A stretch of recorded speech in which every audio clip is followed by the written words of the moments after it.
Check me out now. Return of the smooth operator. Shotty on repeat. I say sleep later. This another favor. Consider me your neighbor. Lost a lot of fam in pursuit of the paper. She gon' catch the vapors when we slide by. The way I speak my mind, it's like I peak my prime, but I ain't close. I cruise through the night air. Fantasy a dream. Real world is a nightmare. Like Claire battling the brainless. Learn to live shameless. Talk about me a lot, but claim that I'm nameless. You aimless. So I'ma style on them. They washed up. It's a rap. Throw the towel on them. Gaining miles on them. Otakus for the win. Tacos, it depend on the mood that I'm in. Like Finn when it's time for adventure. This some new blue. Get ready to enter my mind for a few. Come and take a ride with the crew. I'ma show you how to recoup days lost when you vibe with the blue. Come vibe with the blue. Yeah. About time to regroup. Fly, got my eyes on the view. Never hear lies, only truth. Realize why they vibe with the blue. Vibe with the blue. Vibe with the blue. Vibe with the blue. Vibe with the blue. Vibe with the blue. Vibe with the blue. Vibe with the blue. Vibe with the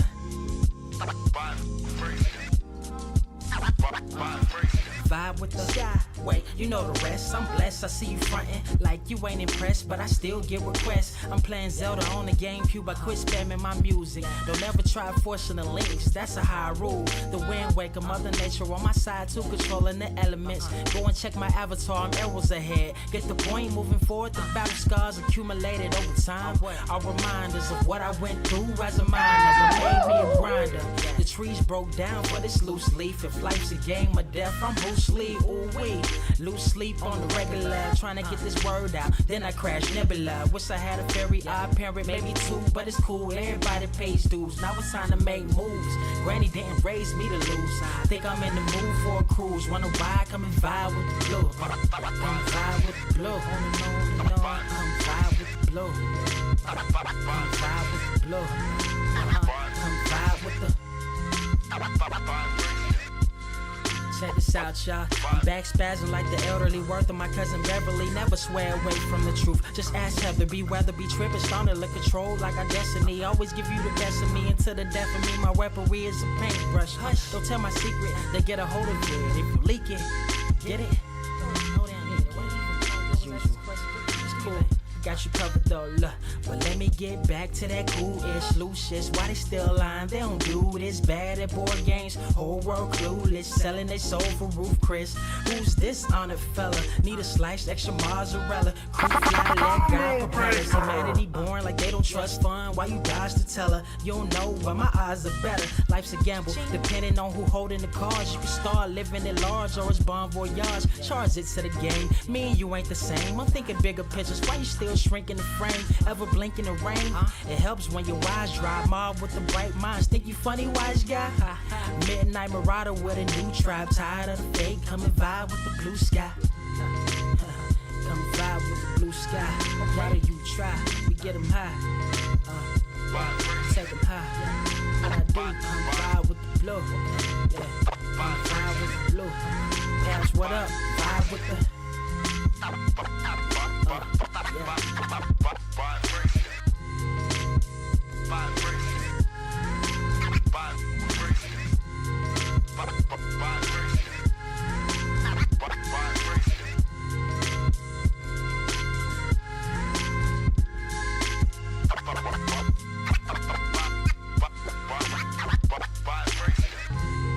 Motherfucker, are you out of your damn mind?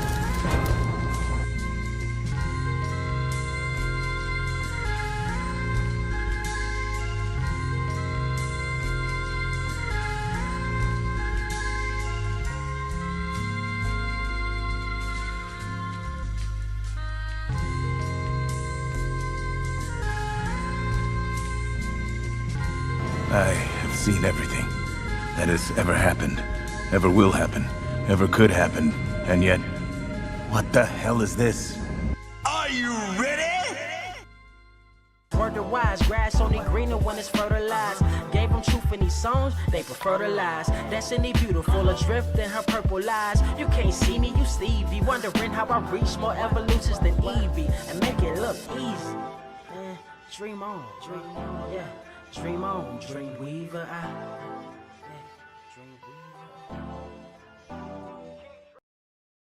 What is up, Earth's mightiest subscribers? It is your boy Ernie, the Blerd Without Fear. Got the homie Carter presents. Welcome to episode 278 of the Blerd Cave, the #1 comic book news stream on this or any other Earth in the multiverse that you can find. Not just here on YouTube. You can also find us on Amazon, Google, Apple, iHeartRadio, Spotify, anywhere that good podcasts may be found. And if you do, make sure you leave us a rating because it helps us find more listeners just like you. Also, before we get into the shenanigans, real quick, just want to say, top of the hour announcement. If you live in Memphis, there's this little thing going on called Memphis Comic Expo. And it's going to be going to, actually, as a matter of fact, I think it's going down as we speak, like literally right now. And if you are in the area, it's going on both today and tomorrow. And after this show is over, I'm going to be there. I'm going to be there tomorrow too. But friend of the channel, Gavin Guidry, who, for those who don't know, the artist on this Superman 78 that Amazon so righteously destroyed. But yes, the artist for Superman 78 is going to be there. Gavin. We are also going to be blessed by some other awesome guests. Mark Bagley is going to be in the building. Mark Bagley is going to be in the building. Those who know, the guy who literally cemented my love for Amazing Spider-Man back when I was a kid, literally was the artist for some of the best issues of Spider-Man you have ever seen in your life. Oddly enough, back during the Carnage days too. So big ups to Mark. There's also here. Actually, you know what? I can show you better than I can tell you. We're also gonna have. You can see right here. Frank Cho, who's gonna be there. For those who don't know, fantastic artist. We're gonna have Mitch Gerards. Let's see. We're also gonna have Michael Cho. For those who don't know, we're also gonna have Ariel Diaz. Y'all might know from Harley Quinn, Wonder Woman, Zatanna, all that good stuff. We're gonna have Chris Mooneyham in the building, Daryl Banks, Kevin Nolan, Leanna Kangas. Fuckhead Jerry Lawler is gonna be there. We're gonna have the GOAT, Johnny Young Bosch. Not to be confused with Hieronymus Bosch. We're going to have him in the building. We're also going to have Miles Morales himself, Najee Jeter. And for those of you who are big Isaiah Bradley fans, that Truth, Red, White, and Black, Kyle Baker, one of the co-creators of Isaiah Bradley, will also be in the building. So yes, it's gonna be lit. It's gonna be litty too titty. And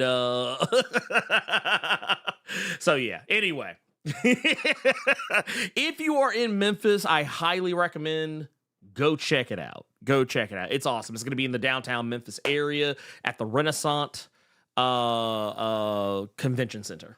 Yes. But yeah, anyway, Carter, how you doing? Man, I'm good. How you doing? I thought you were gonna have like some big to do. I was ready. I was like, ooh. Oh, but no. Here. Let's address. Yeah. I know what I can tell you. What you got? Two things. One, I wish you had told me that Mitch Gerard was going to be there because I would have fucking sent you like several of the Tom King, Mitch Gerard books that I have. I didn't know. Those would have got sent to you like expeditiously.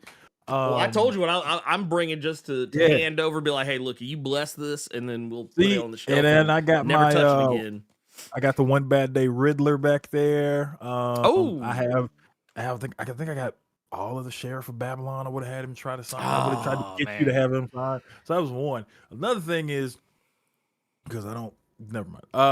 You brought up fuckhead Jerry Lawler. Oh yeah.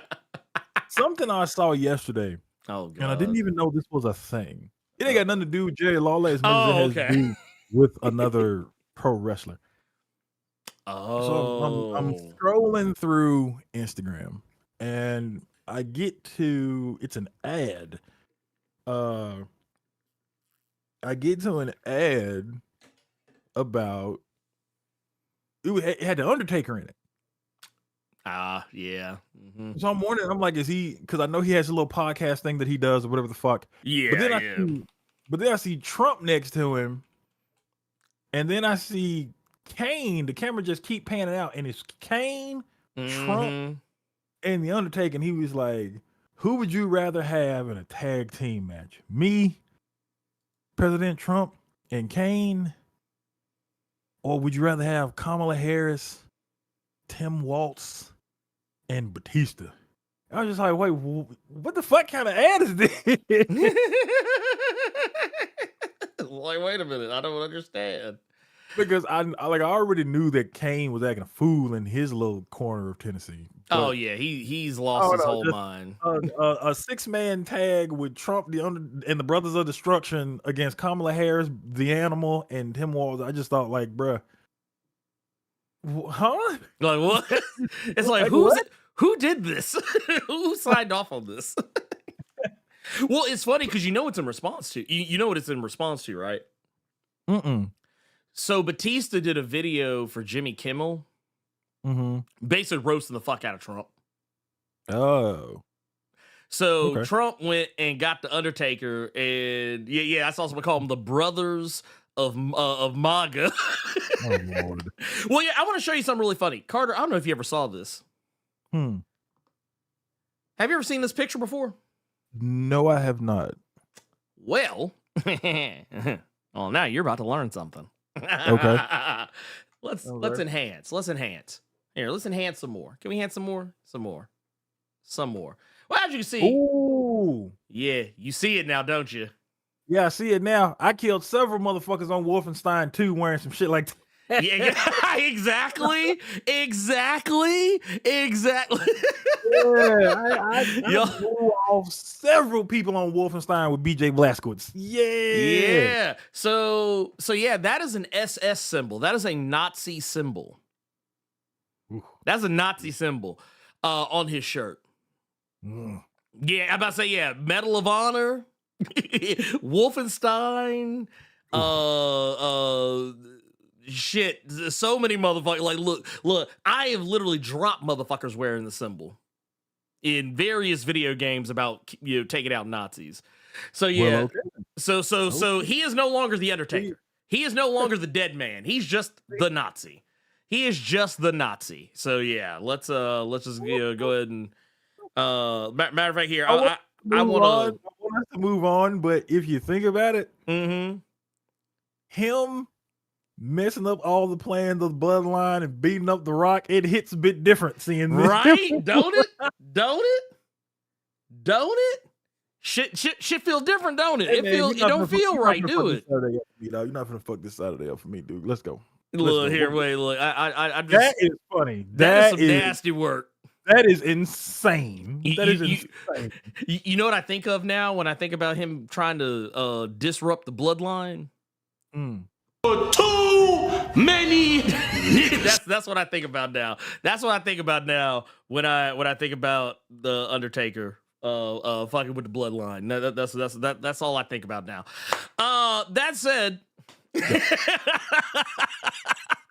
That said, man, real quick, I do want to address this. We got us a super chat here from Super Mishima.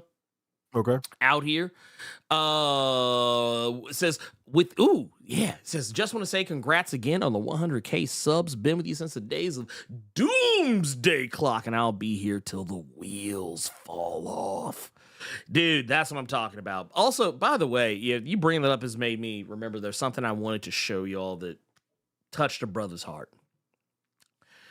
So that said, thank you, Super Mishima, for that 1999 super chat. We have a little special gift that was given to me. Was entrusted to me by my daughter. Okay. And it touched her brother's heart. It was very sweet, very heartfelt, very demure, very mindful, very cutesy. My daughter, because she was very excited. She was, I think I talked about this on the Thursday stream. I talked about how my daughter, she told me how I'm so proud of you, this, that, whoop-de-woo, whatever, all the good stuff, all the things that, all the things that could just melt a father's heart, any parent's heart, when your child tells you how proud they are of you. And, so one of the things that she asked me about was, when are you going to get your silver play button? Because she is very hip to YouTube iconography and things of that nature, because that's pretty much all she does is watch YouTube some days. But she did something incredibly sweet. She made me a card. And she was like, well, until you get your silver play button, she was like, I have gotten you something that'll hold you over till then. Now, bless this girl's heart. But she made me this. I don't know if you guys can see it particularly well, but I'm gonna hold. Yeah, here we go. I'm gonna hold it up like this. But she made me with construction paper a silver play button, and in the form of a congratulatory card. And it basically says, she looked up what a silver play button looks like and tried to recreate it.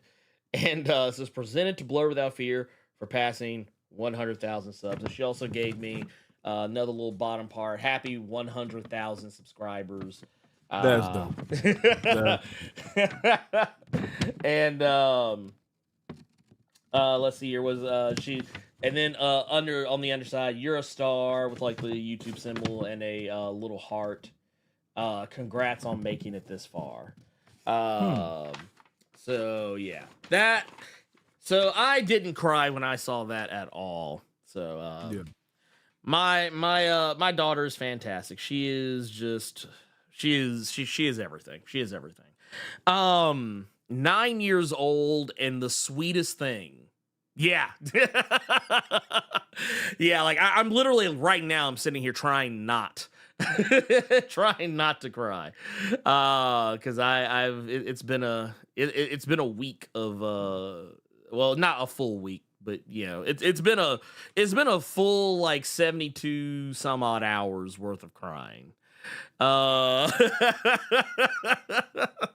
Oh, and that was the thing. So yeah, she knows that my favorite colors are red and purple. So that's where. So some Magneto colors in there. So it was very well timed. Also, what you got? So I was gonna tell Devontre, you didn't have to time out Mr. Overdose. I saw his question. Oh, what was it? He was just chiming in. Did Carter feel the wrath of a rookie barber? No, Carter did not. Carter didn't want to spend $60 on a haircut every 2 weeks, but Carter was tired of all the goddamn hair that was just building and building and building. So Damn. Carter just went and got some clippers and had a two-way mirror and just lopped all that shit off his head. That's all it was. This motherfucker. Yeah. So the rookie barber was me. It was you. it was me. I just needed all that fucking hair off my head, big dog. That's all it was. But yeah, you didn't have to time him out for that. You didn't have to time him out for that. It's all in good. It's all in good fun. It's all in good fun. It's all in good fun. At least I thought Brian Hitch came over to your crib and caught you sleeping. Well, the second in command of the Ginyu Force.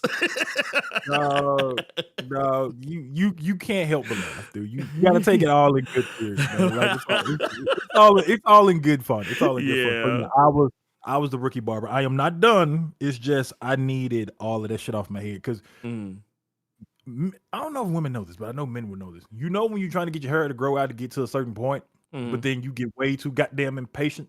And you washing and you taking care of it and all that good shit, but it ain't growing as fast as you would like, and then you just get annoyed and just get all this shit off your head. Yeah, that's what happened. Man, so you said Brian Hitch's name in the mirror.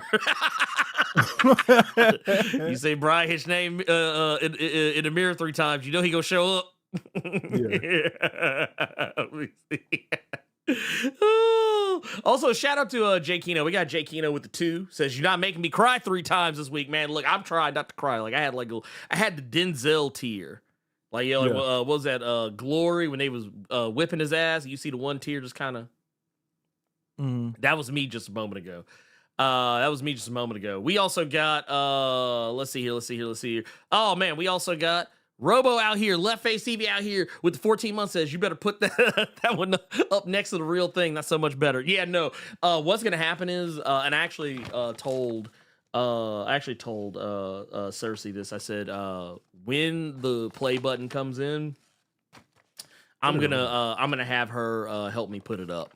I'm gonna have her help me open up the box and put it up because she was super proud. Like she was just so proud of me. So I was honestly, I would tell you to like it's cool, you know, you getting that play button, but honestly, I would tell you to put that over it. Oh yeah. Oh yeah.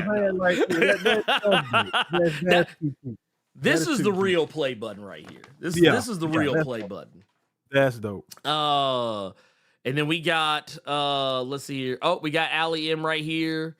Let's see with the 499 says or Ali M with the 499 says that is priceless and way cooler than a silver plaque. Congratulations on 100K. Well deserved. I appreciate it. Thank you. I'm still blown away. It is still not fully sunk in. It still feels surreal. And also, we got one here over on the Streamlabs side. LP3 hits with a 10. Right here says, happy Saturday, Cave. We heard the news that Chip Zdarsky is leaving the main Batman book after 157. What writer would excite you, Ernie and Carter, to read Batman? Well, it's funny you say that because that is actually that ain't a hell of a segue. Man, that ain't a segue. I don't know what the fuck is. So yeah, we are going to be taking a look at that. That is actually going to be okay. So let's go ahead and put this out here. Real quick. Yeah.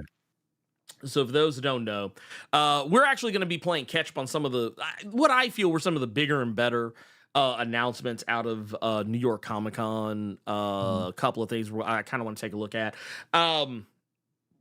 Before we do, well, actually, real quick.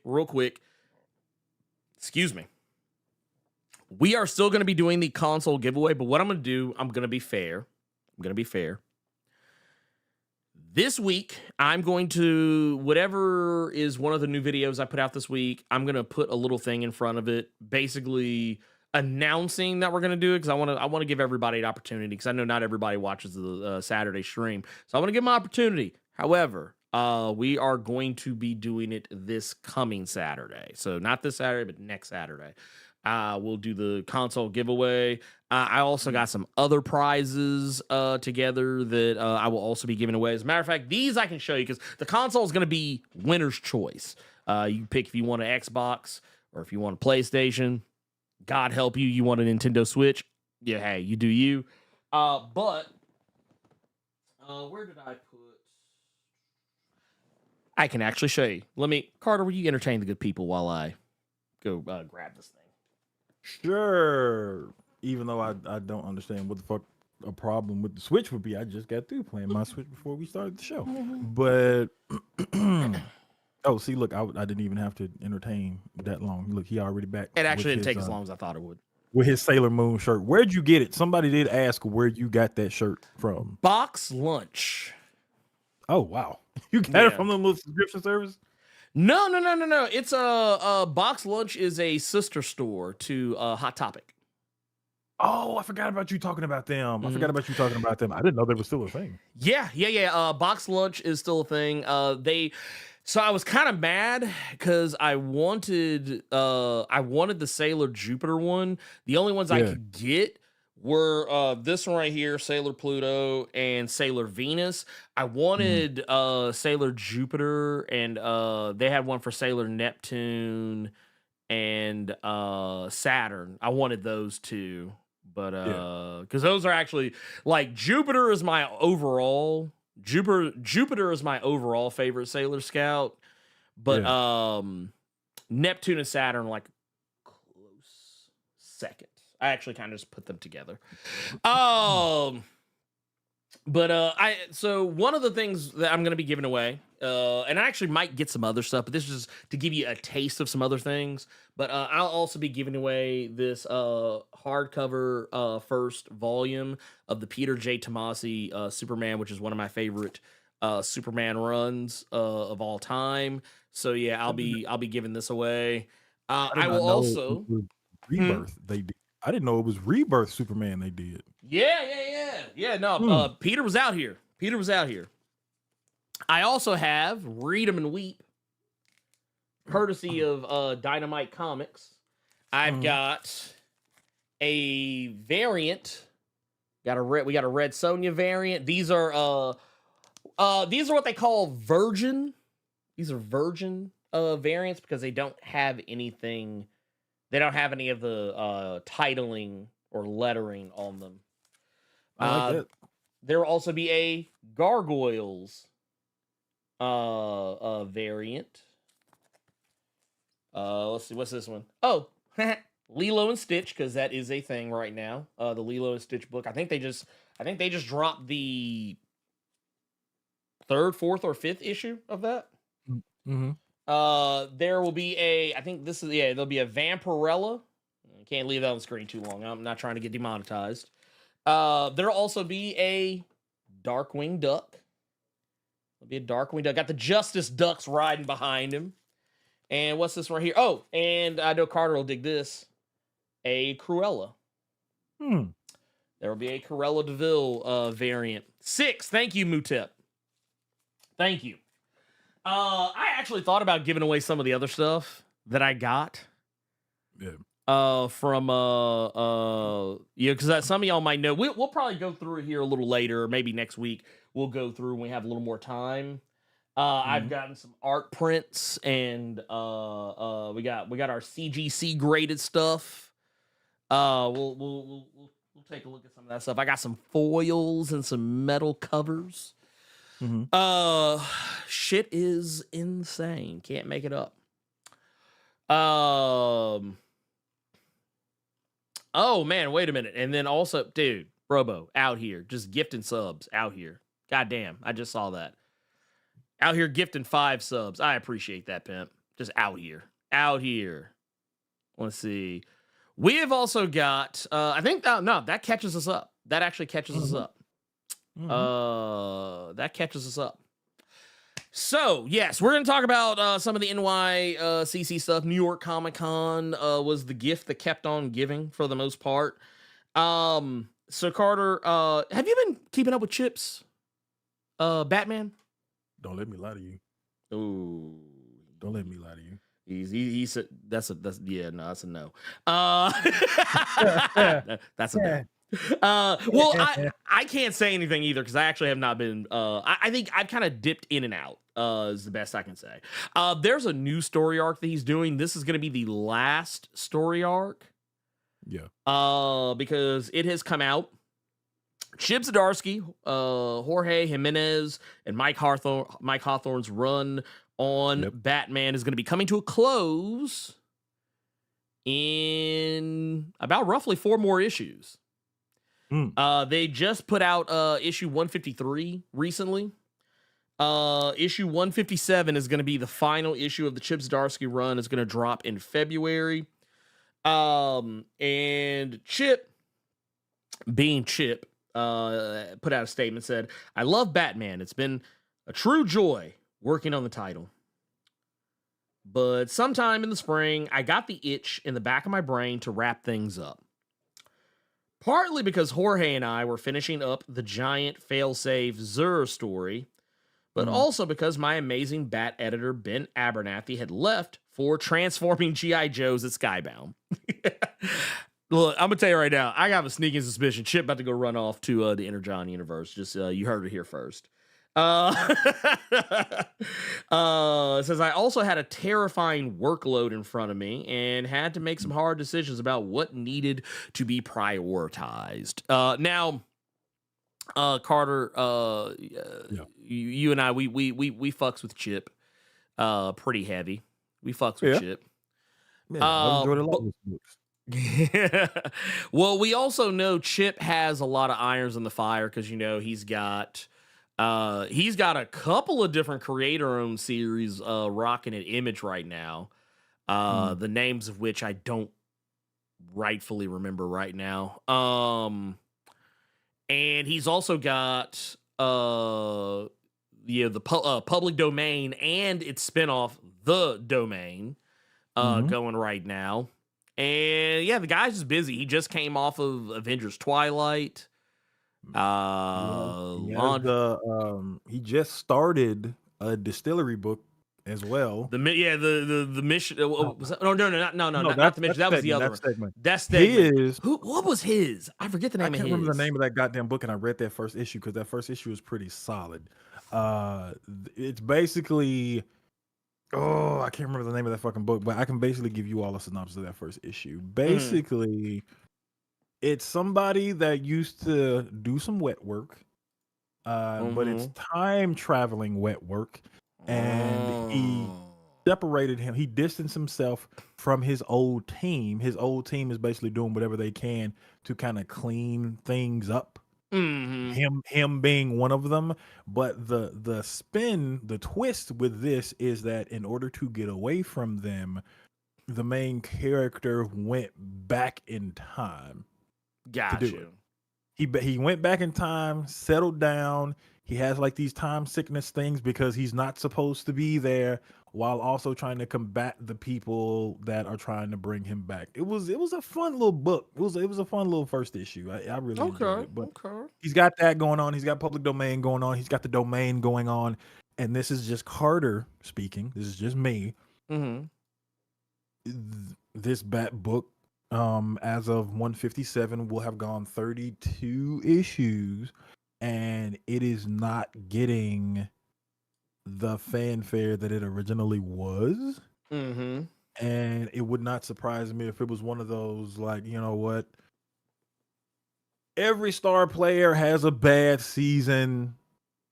The best players will know to just go take a seat, and then you have those other players who know this isn't the best season, but they keep trying to force it.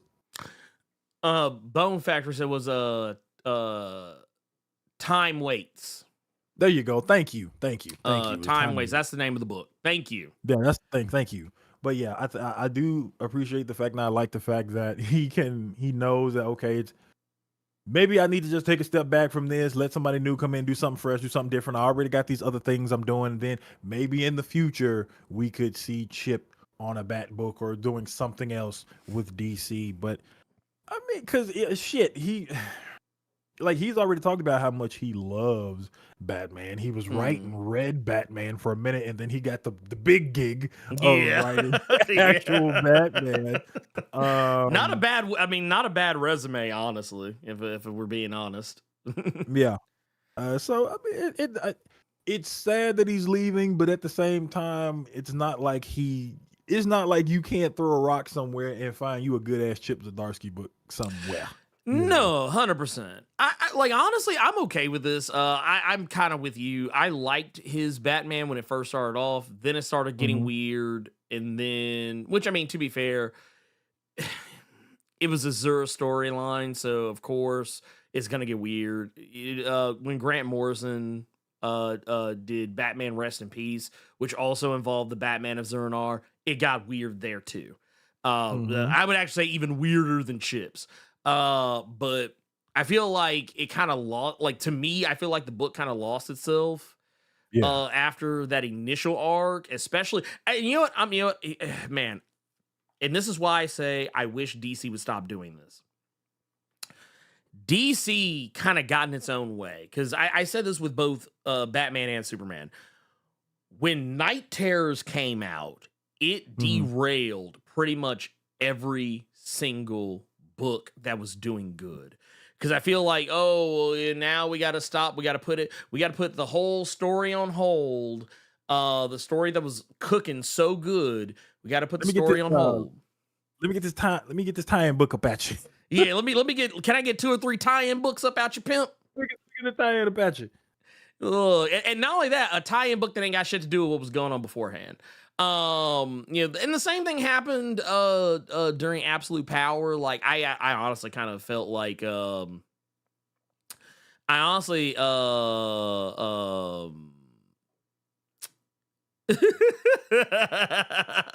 my god, nah. I just I gotta answer this real quick, because this is so. I want to see if you was reading what I was reading, because that's you were reading what I was reading.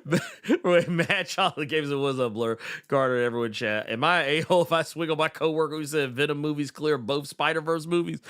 Nah, you ain't because you know what? Because you know that's cap. You know that's cap. That is somebody just talking to hear themselves talk. They woke up that morning and chose violence is what happened. That is what happened. So no, you you're well within your rights. But no, in all seriousness though, I feel like Night Terrors derailed so many good books. And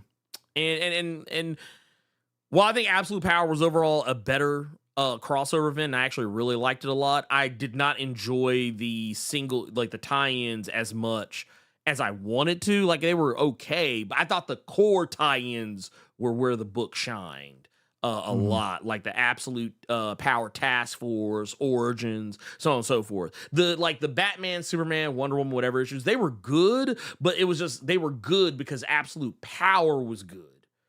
Like, they weren't good, like, just like, if you just read those books in a vacuum after reading, like, let's say you're reading Tom King's Wonder Woman, and all of a sudden you just start seeing Wonder Woman running around with Damian Wayne for no good goddamn reason. You just like, huh? Where? I thought she had rode off with Cheetah somewhere. What's going? Why? Why is all this happening? But no. That said, once I think he was able to get away from Night Terrors and get back on the book proper, I do feel like he was kind of starting to get back on track. But then that Joker shit started happening, and I was just like, okay, all right, I was like, all right, Chip, look, come on now, you doing that fist of the beast or hand of the fist or whatever shit again? I need you to get back on brass tacks, pimp. But no. He's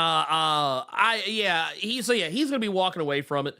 But he did also have this to say. He said, "I'm super proud of our final story, though.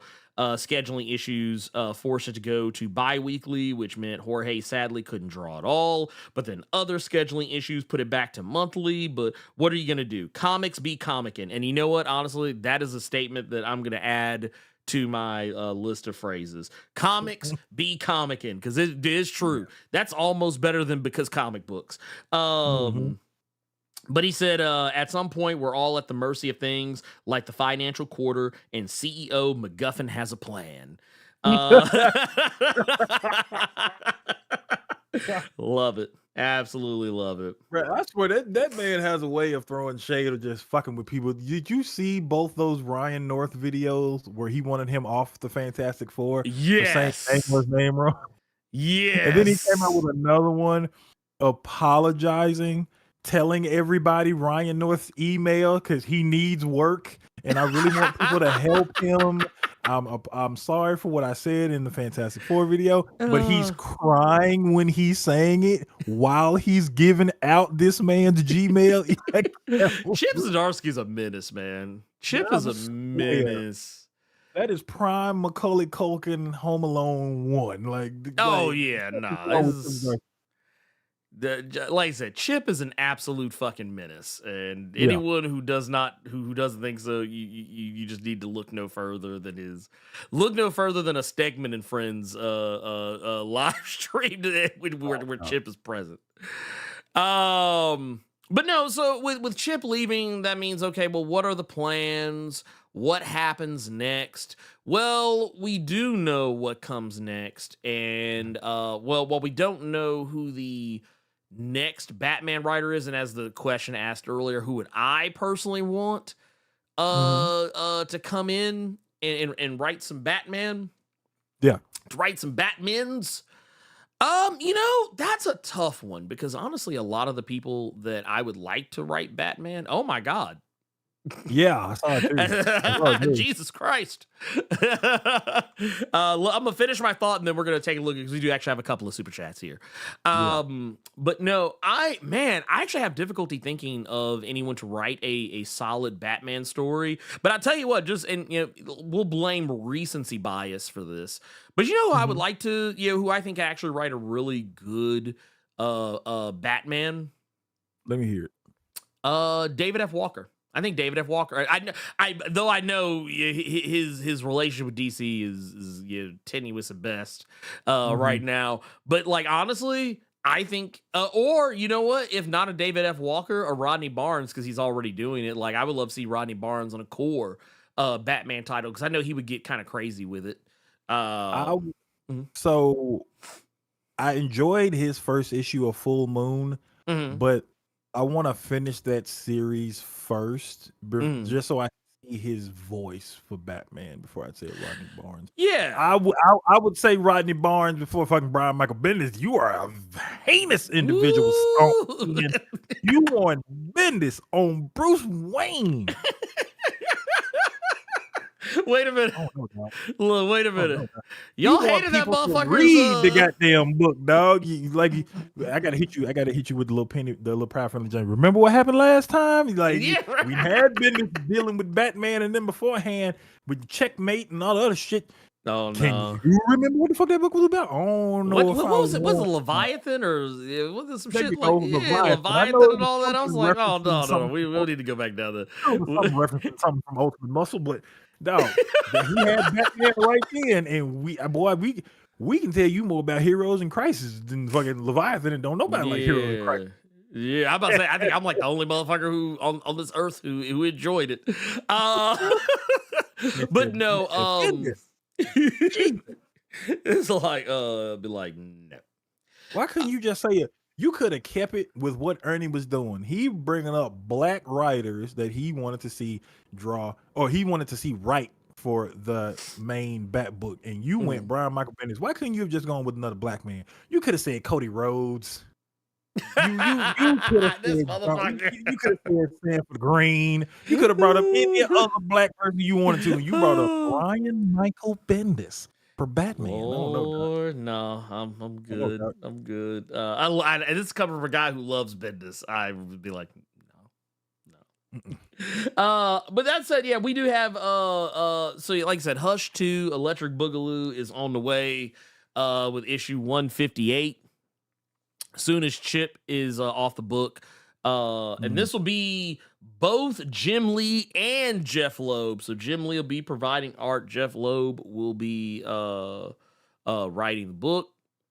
And to my understanding, we've gotten to see some stuff. We've gotten to see some stuff from it. Actually, I want to say this right here. Man, look, say what you will about Jim Lee. That motherfucker is goated on them pencils. Look, I just look. You can say what you want about him. You could say that he's he wanted to get about the game. He didn't want to draw no more. But man, when that motherfucker picks that pencil up, I can't tell. When he picked that pencil up, he still got it. He still got it. But yeah, this is just raw pencils right here on this. Like, they didn't really have a whole heap of a lot to show, which is kind of funny considering the book is coming out like, I mean, technically it's next year, but kind of soon. But they didn't really have too many finished pages. But I do like how, dude, look at that transition right there. Look at that. I do remember there were some things that came out saying that there were already some issues in the can because they didn't want the problems that they'd had before when they were on the Bat book. So apparently, and this is just going off of the things that I read, but apparently Jim Lee already has some shit because he's been working on issues since this summer.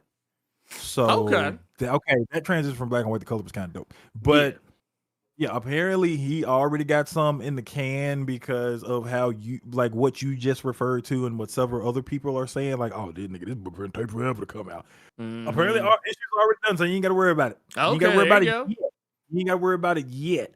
But it's funny that they're actually doing like Hush too, since you know what, that makes more sense now as to why that was one of the what the fuck are these things called again? DC Compact Comics. That makes sense now.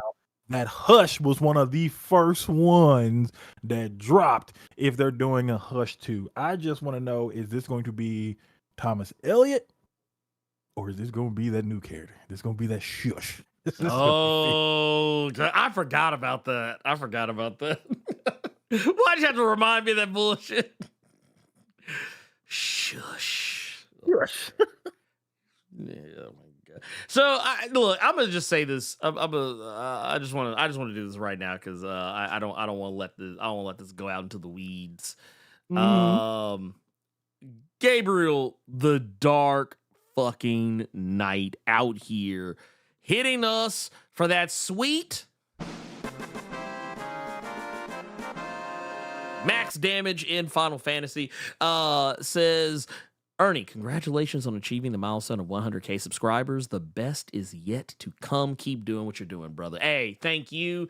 Hey, we are on this till the wheels fall off this bitch. Okay, that's my promise to you. The wheels will have to completely come off this motherfucker before I let it go. That is my promise. That is my promise. And I'm already while I still got the eyes are still watery. I'm still laser focused on the next milestone. Like not even just 200K, not even just the 500K, not even just like 7, 8, 9. I'm looking at like we are in we are in the road to 1 million as far as I'm concerned. So yeah, no, we're not stopping. And like I appreciate the love and support. Also, we got Detrick Moore now here with the 10. Says, congrats on reaching your sub goal. I have to catch stream later in San Diego. I'm on family. Celebrate my daughter Tatiana's 20th birthday. Hey, congratulations. First off, happy birthday, Tatiana. Dude, yes. Happy birthday, Tatiana. Also, here we got to do you got to get one of these. Matter of fact, you get 2 of them. There you go. Tatiana of Clan Morton. Happy birthday. Hey, look, you get 2, like one for Tatiana and one for yourself. Like I said, I love to see it. And the only reason the clan came out of my mouth, whoa, I just realized how that sounded. Ooh, no. I caught up on Dark Knights of Steel all winter. Oh, okay. Because the first time you said clan, I was like, I'm gonna tell you what, which I thought was pretty funny and it was kind of cute. But Prince Bruce. Oh, Prince yeah, Bruce, yeah. He meets Darkseid. They start fighting, and Slade. Let me say that. Yeah, and Bruce's kingdom is over there somewhere, so they've never heard of him or know who he is. So he starts asking Slade, like, who is the king of this kingdom? And it was a great man. It was a fantastic person. He was a man who led, Ernie. His name, Maxwell of Clan Lord. What? What? Clan with his right hand man Victor, the Magus, the Magus, Victor, Oh my God. and his loving wife Nora. What? Yeah, you gotta read the book. Oh my God. Yeah, no, I got to. I'm gonna need to see something up off that. Yeah, Maxwell of Clan Lord. My bad. Maxwell the first of Clan Lord. What? No, like what the fuck? Oh, but God damn it! Real quick, I do want to show some of these off. We got some. We got some pencils, some ink, some unfinished, some unfinished works. I mean, let's be real. This book is going to be fantastic. It looks like it's going to be really good. Okay. And I'm happy you said that. Because that was going to be my question to you. With all these different creators that have come along to try to put their spin on Bruce Wayne and try to make things a little bit more grounded. The one thing I can say that I remember about Jeff Loeb Batman was that it was very, and I don't want this to be taken negatively, it was very comic book. Oh, you know what I mean? Yeah. It wasn't like that. that. It was very comic book. So I was wondering, like, how do you feel about Jeff Loeb coming back to the book? Is that something that you would want? Since we've seen all these different variations of Batman, would you want it to be more like big chest muscle fight comic book? You know I think that's the thing I like about Batman. I'm like, dude, get back to that shit, because that's like, I'm not gonna lie, it's I like grim, dark, serious Batman is about as much as the next person, but I'm kind of tired of it.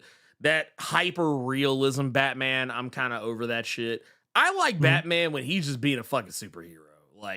Honestly, and I've said this before, the thing that I actually really liked about the Dick Grayson era was that he smiled. Like, I like that Batman Brave and the Bold type shit where, like, motherfuckers just like it's not, like, he's not always like. Good way to put that for Jeff Loeb stuff is very okay. Yeah, like I actually like Jeff Loeb on like, honestly, I don't think this is gonna be the case, but for those who don't know the original Hush, which, by the way, did you know that book is over 20 years old now? Yes, I do. Yeah, goddamn. The original, and I actually thought this was really cool. I don't know if a lot of y'all know the story. Behind Hush, but originally DC wanted them to do that book as a completely separate book. They didn't want it to be a part of the main Batman story, because those know it's actually issues of Batman number 608 through, like, I think 619.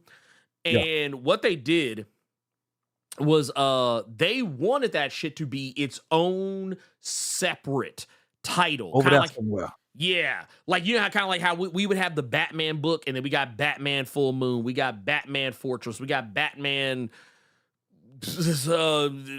goes to camp. I don't know. Yeah, there you go. But that said, Jim Lee was the one who actually put DC on game and said, no, we put this in the main book, and we will sell it like it's a #1 issue. Because they actually, that was the other thing. They wanted to relaunch. DC, if they didn't do a separate book, they wanted to relaunch. And Jim Lee was like, no, we don't relaunch. We just keep it. We just do it right where it's at. And he said, he basically made the promise that I'm going to make this a #1 issue.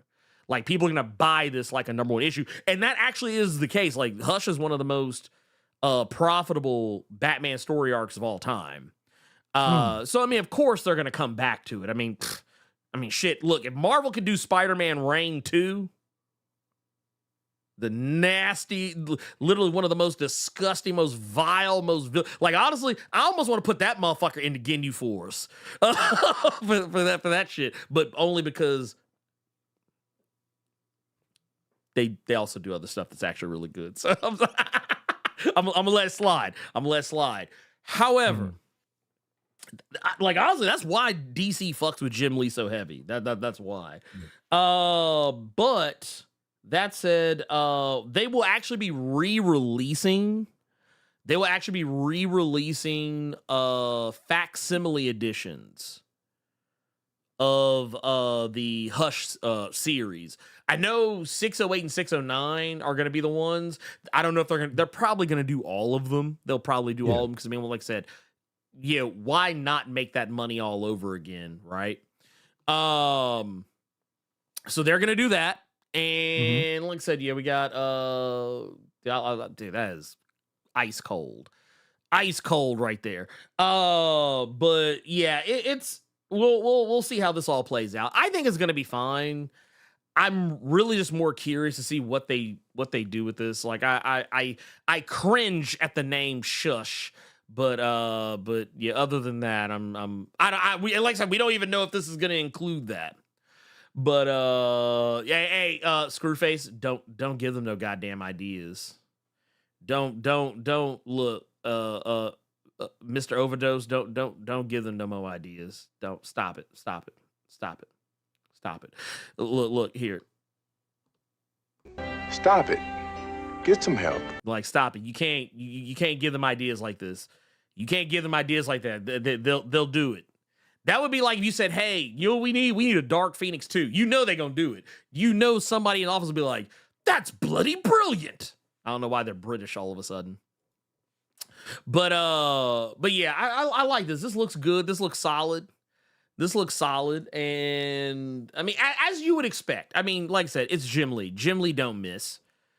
I don't think I've ever I have my criticisms of Jim Lee's art, but those criticisms are so small that it doesn't matter because the books they're good. They're good. You can't. He's above reproach in my eyes when it comes to that sort of thing. I guess let's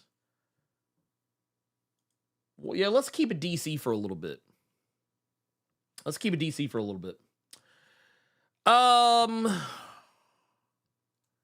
Carter, did you know that they have brought back a fan favorite imprint? Uh-oh. All right, stop. Nah, stop. Inhumans versus X-Men 2. Nah, stop. Secret Wars. Hey, that one could be a possibility because you remember when they did the what was it? The Infinity Stones or something. The Infinity Warps. And there you go. And the event was called the event was actually called Secret Wars plural. So like, yeah, don't give them motherfuckers no goddamn ideas. Shit before because that was the one. Oh my God, I think Mike Deodato did the art for it. And he did. Like Gamora, I think that was the one where Gamora killed Thanos. Yeah, and for whatever reason, Turk had a fucking Infinity Stone. Turk, and this is around the Netflix series, so I can only picture that actor with a goddamn Infinity Stone. Yeah, I know what I'm talking about.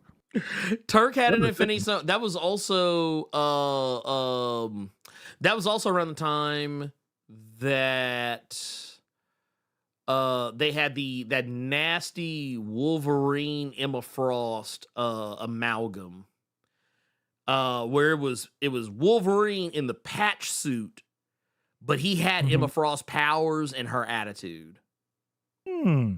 That was this man. Triple Dot Executioner's Encore. See, no, y'all need to stop. Y'all need to stop. You know what's funny? Is Agenda is coming out as an omnibus this week. Oh my God. Executioner's Ballad. Oh my God.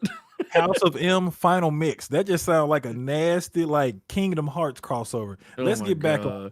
Yeah, let's get back. DC is bringing back a new imprint, and it's Vertigo. Even though Vertigo is still here, they just changed the name to Black Label. So here's where this gets interesting. Okay. One, it is already back. Mm-hmm. It's already back. So, for those who don't know, Vertigo was the home of Sandman, Preacher, Why the Last Man fables, a litany of other wild and crazy books. Vertigo used to be where DC would send people to just go do whatever the fuck they wanted. Vertigo was a place you went like, it was like, all right, here's this island of misfit toys. Go do whatever the fuck you want. That was what Vertigo was. But not during, but right before the pandemic, DC Vertigo was shut down. Mm-hmm. Or actually, no, I think they went through like a whole laundry list of like layoffs and some restructuring or whatever. Point of the matter is, it all got changed to DC Black Label. Mm-hmm. But the problem was, while I think Black Label has kind of made a name for itself, people remember Vertigo. Vertigo has name recognition. Yeah. I would say, yeah. Shit, everybody, the majority already looks at Black Label like they just changed the name of Vertigo. Yeah. Well, and the thing is, the other thing too with my other issue with them getting rid of Vertigo is that, while yes, they changed the name to DC Black Label and kind of like merged together some different imprints in doing so, Vertigo was the place where creator-owned comics reigned supreme. Yes. Black Label is just a place where you can read some Mo DC comics that they can't publish under the normal banner because they're more mature stories. That's what DC Black Label is. Like that's me. Yeah. Like, it's a gross oversimplification, but honestly, that's exactly what the fuck it is. That's what it is. Yeah. It's exactly what it is. Like, that's not even me. That's not even me being nasty. That's not me being, dismissive. It just is what it is. Yeah. So DC Vertigo is back. They have brought it back, and it's also already got a title. Already out, like already on store shelves that you can read at any one given time. And oddly enough, I feel like, okay, so I said earlier where DC Black Label just no creator-owned titles. It's actually not true. There actually were some creator-owned titles. One of my personal favorites being Refrigerator Full of Heads. Mm-hmm. Which I think right here. One of my personal favorite titles, Refrigerator Full of Heads. This is a creator-owned title. This isn't tied to the greater DC Comics universe. And we also know that another one of my personal favorite titles, one I've glazed up on the channel quite a bit. The Nice House on the Lake. Nice House on the Lake. But that said, we now have our first DC Vertigo title is already out, and it is none other than The Nice House by the Sea. Even though technically it released and started its release in the DC Black Label era, I think this issue, the second and third issue, still have DC Black Label listed on it. All future issues will have DC Vertigo on the title. The Nice House by the Sea is shifting gears over that way. Which is just wild to me. It's just wild. That said, so now the question becomes, what happens to DC Black Label? Nothing. DC, it's not that DC Black Label is turning back into DC Vertigo. It's just that they are letting DC Vertigo go be its own thing. DC Black Label will still continue. And the Nice House on the Lake will no longer be a Black Label title either. It will also all future prints of it will be DC Vertigo. But Black Label will continue on. It will continue on and still telling, stories about DC Comics characters.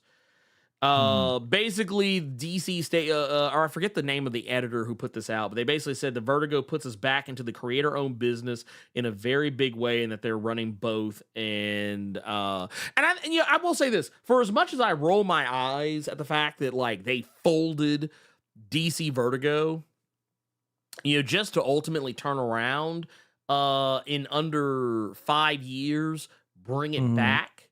Yes, I roll my eyes at that because that was a silly ass fucking decision in the first place. And now you have course corrected. You have, because that was my biggest issue with it. I know a lot of people were just mad just because, Vertigo's gone. So that means, all my favorite books are gone away. No, I was mad about that too. But what I was mad about is that you killed your creator-owned market for 5 years to realize you made a dumb mistake. And like honestly, DC gets one of these. That's stupid. Use your common sense. I'm so happy you said it. Thank you, Robert. I'm really happy you said that, Robert. Thank you. I'm with you 110%, just because this is go back to a few weeks ago.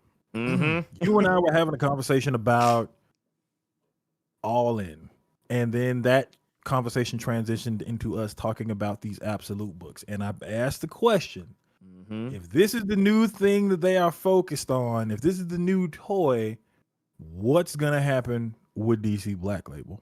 Because Black Label was something you all were trying to make look like a new toy when it was really just fucking Vertigo. It was Vertigo. Look. This shit was here. It has a label on it. Yeah. This was Vertigo with the serial numbers filed off. Exactly. Like, it's still books y'all just now came out with that y'all put Black Label on that now y'all finna have to renege and reprint again, even though they just came out this week with Vertigo on it. Y'all did it for no fucking reason. I saw somebody in the chat saying that the Black Label was good, but it was too bat focused. That was DC's fault. Yeah, that was DC's fault. Those were creators that had those stories they wanted to tell. They could have told them very easily, but that was DC's fault. You had several other stories that could have been done. So you can't blame the creators. You have to blame DC for that one. Yeah. They burned themselves with that one. How do I feel about it? I'm like you, but I'm more annoyed by it because like, just pick a lane and fucking stay in it, dude. You all could have did these same Vertigo stories under Black Label. You could have did these same Black Label stories under Vertigo. You didn't do anything. You all are looking just as fucking ugly as IEW with that ugly ass new nameplate thing they fucking got, dude. Like, this is so fucking stupid. I'm calling it now. IDW goes back to they go back to the original logo inside of 2 years. I'm calling it now. Can we get rid of the Sandman universe? You are on an island by yourself, Ken, and that island stinks. So they're not going to get rid of Sand. I know why Ken's saying it. I know why Ken's saying it because the reasoning is sound, but I'm going to tell you why it's not going to happen. Ken is saying this because of the controversy going on right now with Neil Gaiman. Okay. But the problem with that is that Sandman makes too much money. It does. So what's going to happen is Sandman will... Actually, I'm going to tell you what's going to happen. You're not going to hear DC talk about Sandman. It's not to say they're not going to keep making Sandman books. It's not to say they're not going to keep reprinting Sandman. They're just not going to fucking talk about it. Like they're just gonna put the shit out quietly. Yeah, They're not gonna have Neil Gaiman like promoting it. Mm-hmm. They like honestly, the same goes for like that Netflix show. That show is going to keep going so long as it's popular. Mm-hmm. They are just not going to have Neil Gaiman front and center. Like remember that first season they had Neil Gaiman out in front of everything, like always on the interviews, always doing press tours, hanging out with the actors. Yeah, you ain't gonna see that shit no more. You ain't gonna see that shit no more. I want you to stay right where you at, because this was a conversation that was happening in the Discord. Mm-hmm. What's the show with Martin Sheen and David Tennant that's on Amazon? I can't think of the name of it. Is it Gods and Angels or Angels and Demons? Oh, talking about Good Omens? Thank you.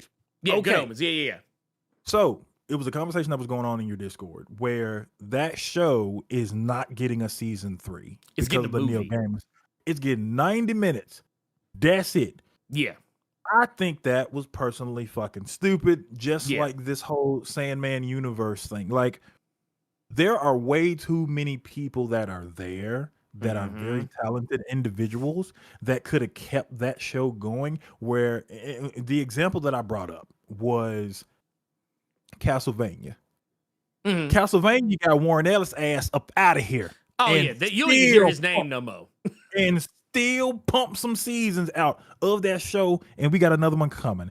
Good Omens, I think, from that fan base, they deserve way more than 90 minutes on a bye. Have a beautiful time. Yeah, so 100%. You're 100%. So I think with this Sandman universe stuff, you don't have to get rid of Sandman. You can just come out with quality books in that universe with people that will be talked about more than fucking Neil Gaiman. You have your James Tynions. You have whoever else is on these books. You have several talented people there to where now their names are getting brought up with Sandman as opposed to this guy, because they're coming out with quality stuff and aren't alleged shitty human beings. Yeah. You get me? Like, yeah, no, I'm with you 100%. Like I said, I don't want to relitigate I don't want to relitigate Neil Gaiman's fuckery, because honestly, it's like his behavior is disgusting. His behavior is disgusting. Like, and the thing is, and this is coming from a guy I'm gonna tell you right now, I was a huge fan. I thought Neil Gaiman was a fantastic writer. I used to prop this guy up all the time. Like, I would always be like, oh man, dude, if you've never read Eternals, you want to read a good Eternals book before Kieran Gillen showed us how Eternals could be when you put a good writer on it, go read Neil Gaiman's Eternals. I'd be like, man, go read his Sandman.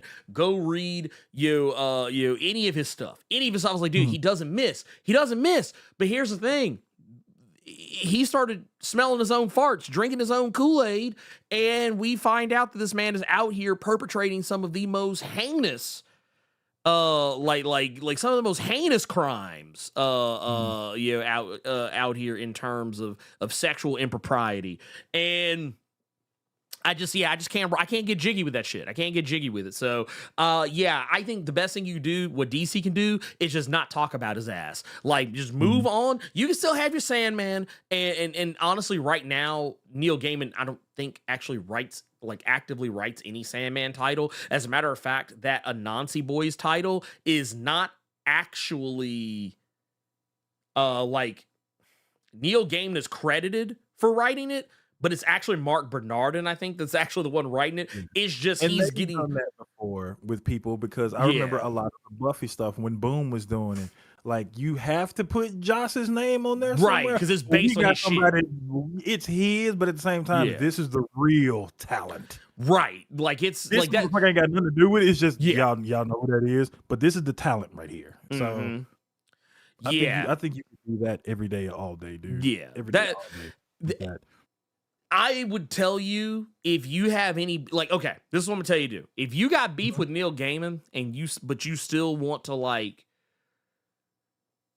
you want to support something, but you don't want to give him money, I'm gonna tell you right now, there are so many other ways.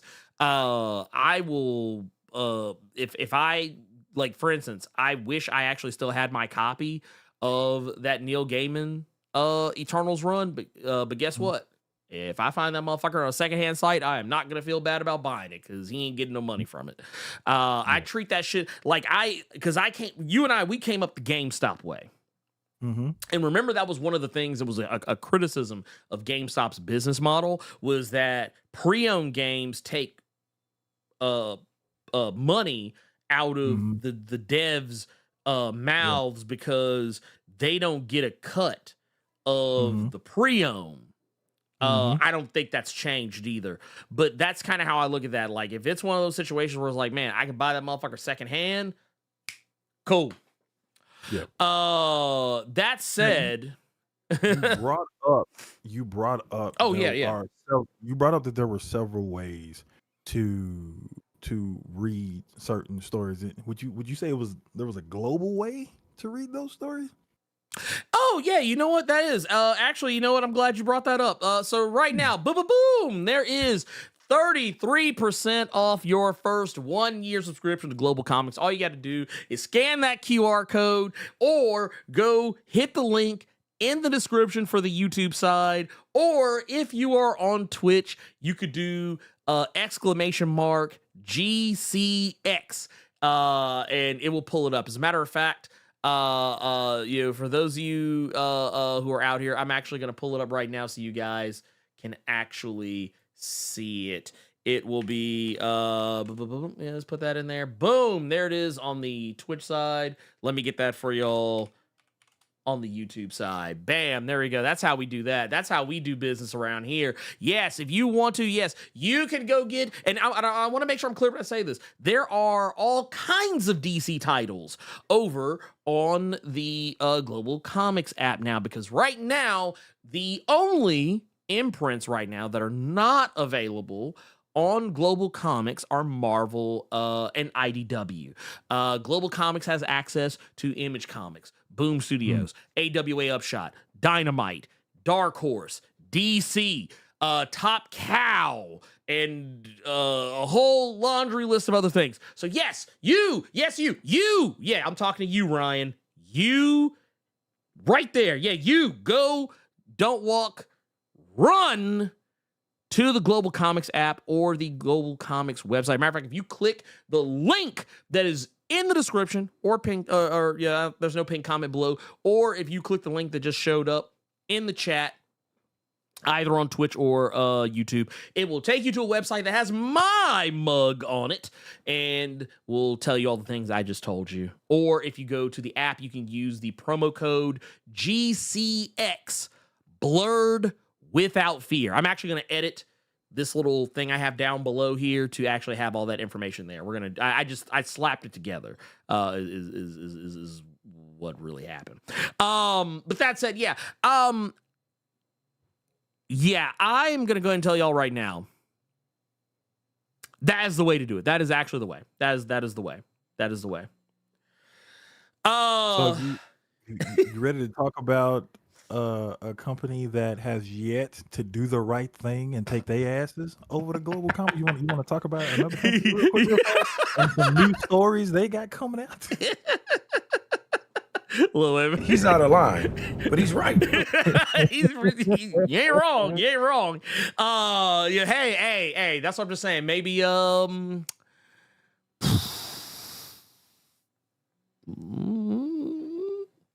Marvel, where you at?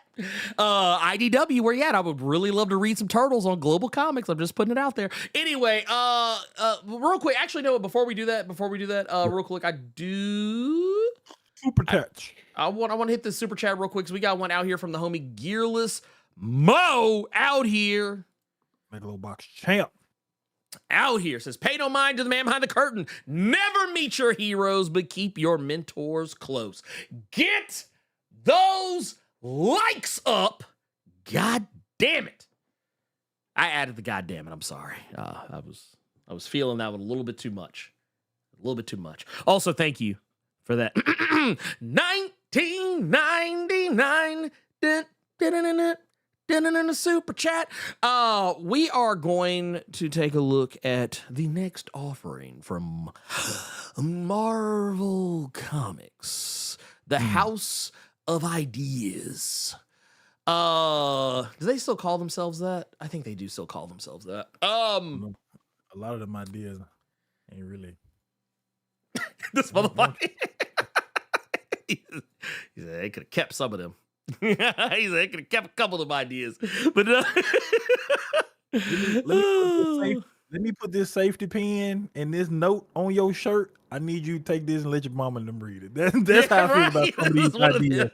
That's how I feel about some of these ideas from this house. So let me ask you a quick question, because I know a lot of this is kind of because we talked about this before. There's supposed to be an all new, all different Venom who could potentially be one of a few different characters. Luke Cage, Madam Mask, Robbie Robertson, and there was somebody else. Yeah, some other motherfucker.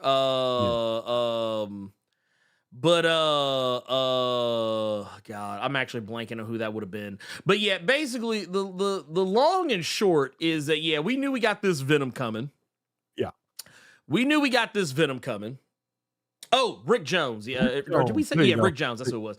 So we've got new Venom incoming. Man, look, just go ahead and give it to Luke Cage. Can we just go ahead and give it to Luke Cage, please? So we just go ahead and so we can save all ourselves this embarrassment and just get on to it. But that said, we know we got an all new, all different Venom coming in. So you know what that means, Carter? Unfortunately. If Eddie Brock's not Venom, then what is he going to be doing? Well, we got a new Carnage, y'all. Look, and you know what? I feel like Marvel is doing to Carter what he does to us with John Kent. They said, oh no, you gonna like Carnage. They said, you gonna like Carnage. Whether you like it or not, okay? They said, you gonna like him. You gonna like him. Eddie Brock is Carnage now, so you got to like him. You got to like him. You got to love him. No, we don't. Do you know why? Okay, so the only reason I even let me give you a little bit of backstory, and I want us to try to get through this as fast as fucking possible. The reason this is even a fucking thing, as far as I know, is because I just recently read one of the tie-ins for Venom War, and it was the issue itself was around Meridius and Carnage talking, and in the Carnage book, because he was jealous of Eddie becoming the King in Black, he became this symbiote god with the Necro sword and all these other shenanigans. Cletus was dead at this point. This was just Carnage doing it by himself. Right. But every other person he would go to, he did not like those hosts. Right. So using his power that he had buffed himself with, he remade Carnage as his host.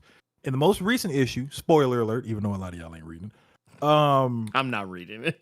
Carnage is dead set on trying to rule the world and beat Eddie and all that stuff.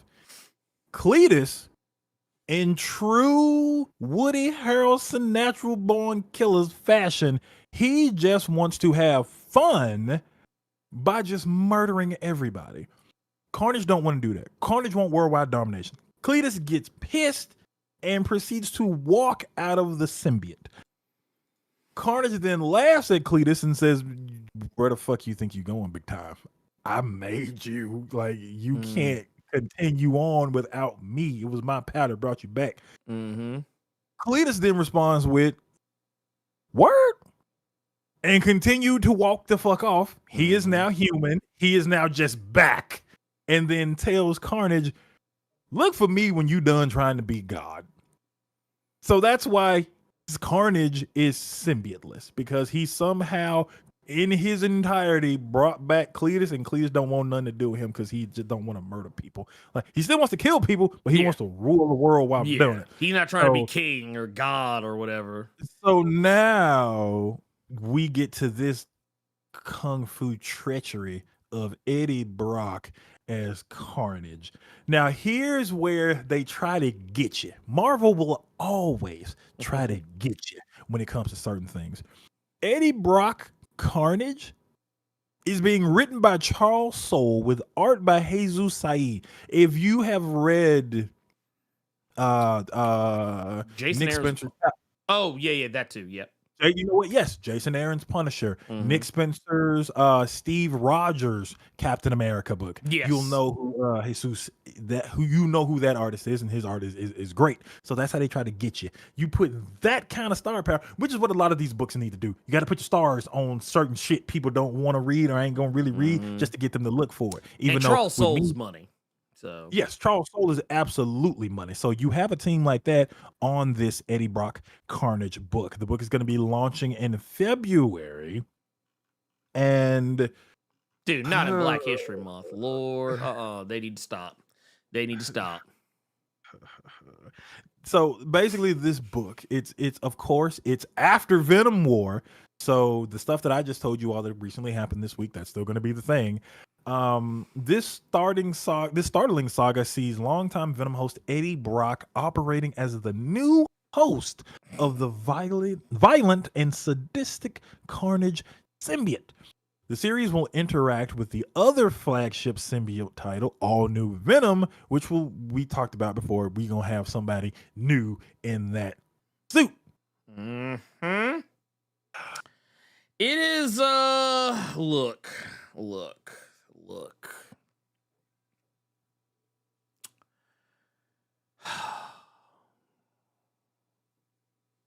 Let me This say ain't this real it. quick. Let me say this. Let me read you all the tag that Marvel put out. Okay, the most lethal protector of all is back. He's been Venom, he's been Anti-Venom, and he's been the King in Black. Now Eddie Brock has his darkest bond yet, racist, as he joins with the one and only Carnage.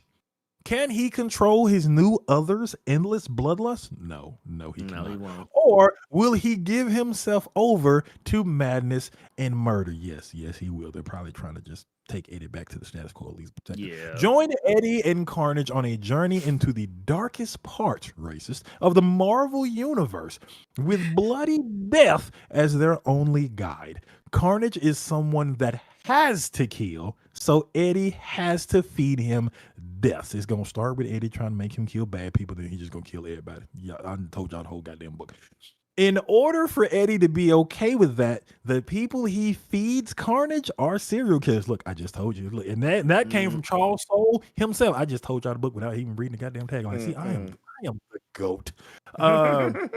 But Carnage is also an addict. An addict needs bigger and bigger highs. True, because of my line of work, I've seen several Carnage down in LA.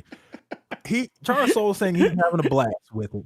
Jesus Saiz wanted to do a horror book, and this is his wheelhouse. He loves creepy organic things to draw, and I'm giving him everything he can handle, and this book comes out February 12th. Will the book look good? Yes. Will it be a nice story? It's Charles Soule, so it probably will be. But is it still Carnage? Yeah, I'm not reading it. So all of this just sounds to me like you just trying to get away from the King in Black stuff, bring us back to the status quo. When we talked about All New Venom months ago, that was the whole thing with that book. It is going back to the street level stuff. We went from the Agent Venom stuff with Flash Thompson, then he went to being a Space Knight, then it came back and they tried to experiment with Lee Price and that didn't go nowhere, and then we got the Donny Cates stuff with just made Venom this big absolute entity powerful being, and now that shit is over with. So take Krakoa and then go to From the Ashes, but with symbiotes. Which is funny because I feel like they were already doing this when they got done with King in Black. Like, King in Black was supposed to be new status quo for, symbiotes, and now I feel like they're just doing it all over again. Because they are. That was the new status quo up until other writers wanted to come along and didn't want to tell that kind of a story. We want to tell lethal protector stories and don't want to have to be handcuffed to this absolute King in Black ordeal. We want to do this story. So Marvel is now pivoting and just nerfing him and putting him back to where he used to be. They're resetting it to factory settings, basically. Oh man, I'm just look. You can't keep getting away with it. He can't keep getting away with it. He won't. That's how I feel about it. That's how I feel about it. So we've already, if you've been reading any of the Venom stuff, you already know that Eddie, being the King in Black, he has control of several other symbiotes. One of them in particular, Ernie, is one called Bedlam. Yep. Big ass red version of Venom. That Venom is literally, if you've read between the lines and other stories, it's basically a little Easter egg. The Bedlam symbiote, for all of you all, is literally just Lethal Protector Venom. It's just red. That's literally all Bedlam is. His anger, his rage, the big muscles and things like that. That's what that symbiote is supposed to be to Eddie, if you've read the issues in regard to that. So he already kind of sort of had his own fucking Carnage anyway. You can make it a Marvel vs. Capcom reference. He had a red Venom. So I think they realized the DLC buff for Eddie after King in Black was too much. I think they realized, because the thing is, you've taken him to a point where he's no longer the thing that he was popular as. Yeah. And like for me, I liked Eddie better during the Donny Cates run, where he's dealing with some cosmic stuff, but mostly he's down on the street level still. Like he's still doing like street level type stuff, and then maybe kind of dipping his toe in on some of that those other things, really just by virtue of Null. But honestly, at the end of the day, Venom just works better when he's on the street level. And now you got this motherfucker out here whining and dining with cosmic kings and queens, and hanging out with Kang, the Conqueror and shit. Look, you forget about Old Man Dylan as well. Old Man Dylan. You know what? I tell you what. There's one thing they are doing. I didn't actually plan this segment out. Just because for one, I just was like, I'm good. I'm super good on this. I mean, I like Jesus Size, but I like Charles Soule a lot. So I mean, I'm gonna give them the grace. But absolutely. I'm gonna go ahead and tell you right now, I'm coming in this motherfucker already thinking like this is gonna be some bullshit. Like it's gonna be good, but it's gonna be one of those like, I am only enjoying this because of who is on it. Like if someone else tried to tell the story, it would probably be Cheeks. Like absolute Cheeks, no redeeming qualities whatsoever. But that said, there is one other thing real quick, and we don't even have to spend that much time on it. Yeah. And that's because I don't think it's particularly important. Actually, this is the biggest eye roll you're gonna get from me out of all this shit. And that is the other thing that was teased.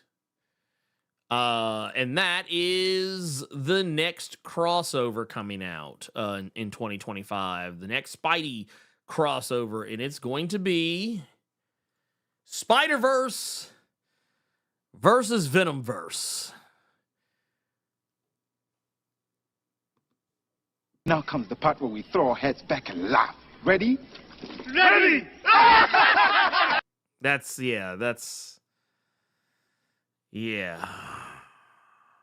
I gotta hit you. I gotta hit you one of them Simpsons cues real quick. Hold on, Ernie. Don't say nothing. Yeah.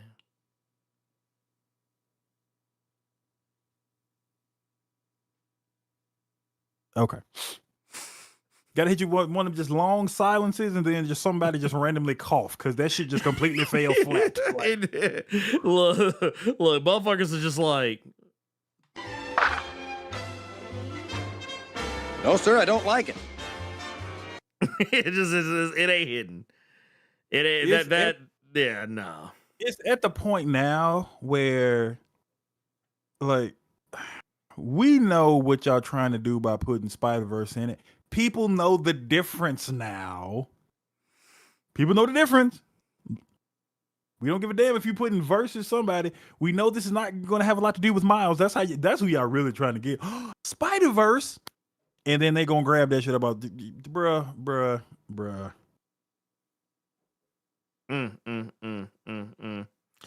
I just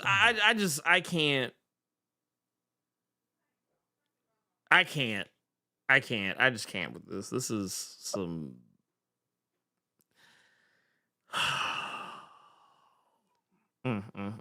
This is I don't like I'm gonna be honest, I don't like any of this. I don't like any of this. This is doing too much. This is doing way too much.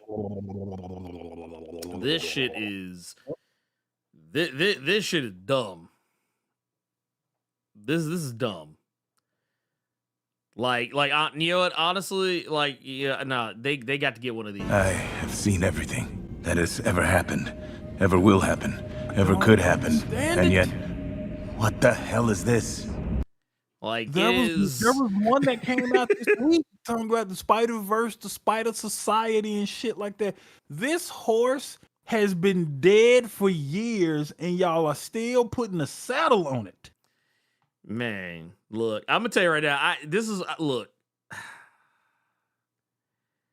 I have so many questions. I have so many fucking questions about this.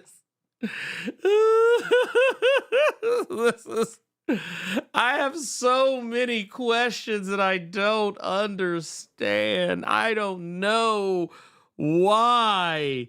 Why are we like? Because oh my god. Okay, look. This shit is so beyond the realm of caring.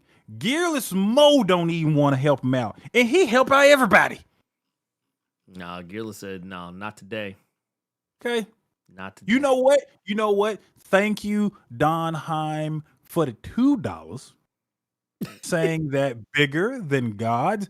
Honestly, if I'm being completely honest when I say this. Oh yeah. I would read God 2 times over than any of this Spider-Verse nonsense. I would be inclined to say yes, the same. God. And y'all know how I feel about gods. Y'all know how I feel about that. You know, the most. Oh my god. Yeah, no, thank you. Also, while we're here, shout out to the Space Cowboy out here with the 10. So happy to see you hitting that 100K, Ernie. Let's see how long till it hits 500. Until I hit 500. Hey, look, you're gonna get there. You're gonna get there. Don't you worry, because you know all you got to do? You just got to keep at it, because I'm going to tell you right now, I was there. At one point. Trust me. And you know what? One day I was at 500. And then next thing you know, I was at 1,000 something. Then 2, 3, 4, 5, 10, 20. You just got to keep at it. Just keep at it. Stay the course. Says, hope you and Carter are doing well as always. Would love to see you cover some Tokusatsu again. You know what? Maybe we will. Tech on Avengers, maybe. Maybe. I have some ideas. I have some thoughts. There's some things I kind of want to take a look at. I don't know. I have to find a way to do it in such a way that does not take a lot of time. That's really the real thing, is time. Though I do have a couple of things I could talk about in regards to it that might be of note to some people. Some things that I feel would be beneficial.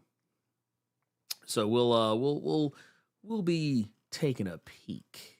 Maybe we might be dipping our toe back in. Let's see here. Then we got one here from Bone Factory. Says Marvel, this is more devastating than Sierra Mist turned it into Starry. God damn. Oh, I did not know that. Yeah, I was wondering what the fuck happened to Sierra Mist. Yeah, motherfucker just disappeared. And look, all new, all different. Wow. Sierra Mist. Wow. Ain't that about a bitch?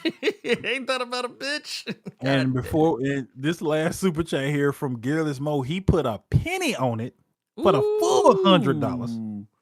We cannot see past the choice we don't understand. And that's from the Oracle from Matrix Reloaded. This is a mess. Might be better than this election. Well, I mean, here's the thing.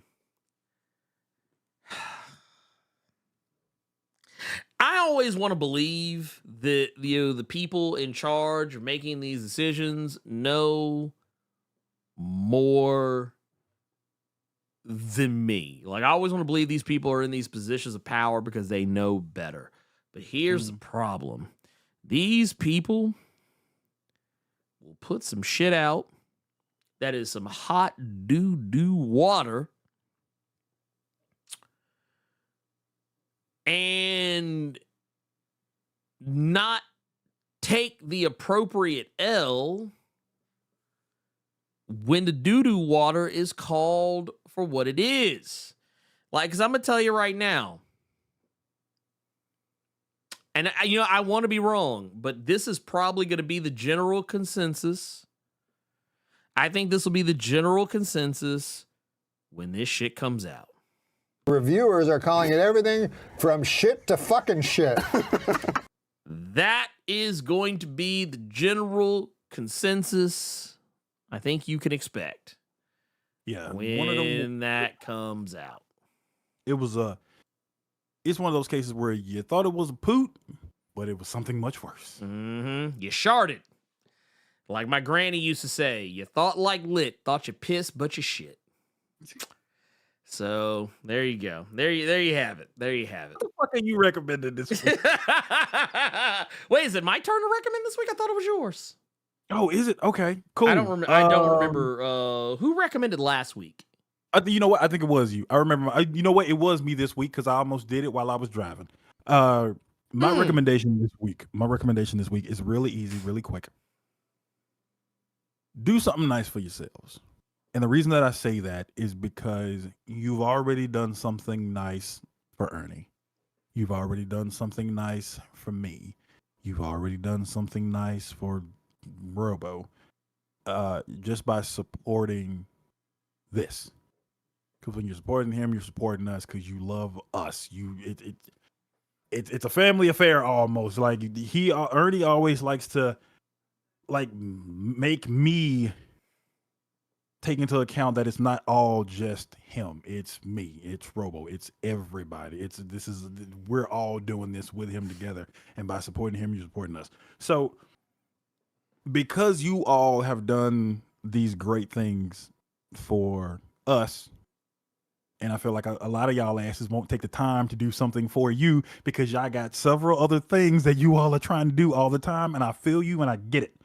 But hell, let it be today. I don't give a damn what it is. Maybe you know what? I want a Frosty. You know what I'm saying? Like, I don't care what it is, but that's what I'm recommending this week. You all just do something nice for you because you did something nice for us. And it was felt. It was absolutely felt. So that's what I'm recommending. That's what I'm recommending, man.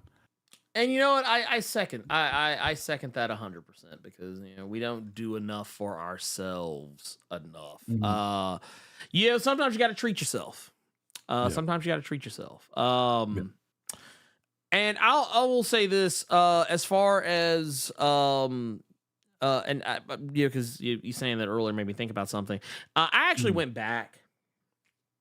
Oh my God, there were so many. I actually tried to answer them all, but I couldn't. All the people that went to that video I posted, and left comments and congratulations and cheering the channel on. I just want to say thank you to all of you. I didn't get to respond to everybody because I'm not gonna lie. I think that is actually probably one of the videos has like the most comments of almost anything I've ever put out. So yeah, thank you all for that. And like I the people that I didn't get a chance to respond to, I tried to at least heart the comments so that I saw it. But yeah, thank y'all so much for that. Like I said, it's man, insane. It's insane. I guess was it the next thing we got? Next thing we got is going to be our questions from the Discord. So I'm gonna go ahead and just say, I am gonna address this one. I'm gonna address this one because it was but more oh yeah, actually, you know what? I do need to remember to do this. Before we do that, yes, as far as like I do want to put the reminder out there.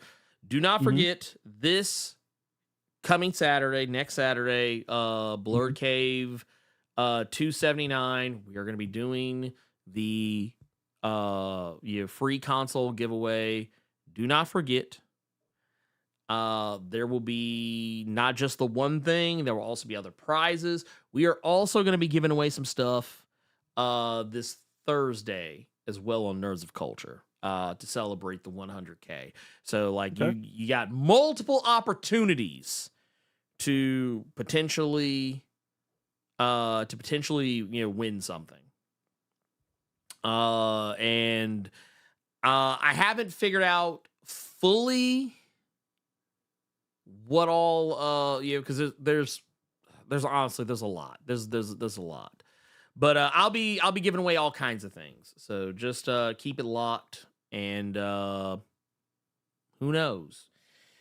Maybe we will maybe you'll get something nice. So like I said, make sure tune in Thursday, which by the way I actually put up here because it's easier for me to fucking remember.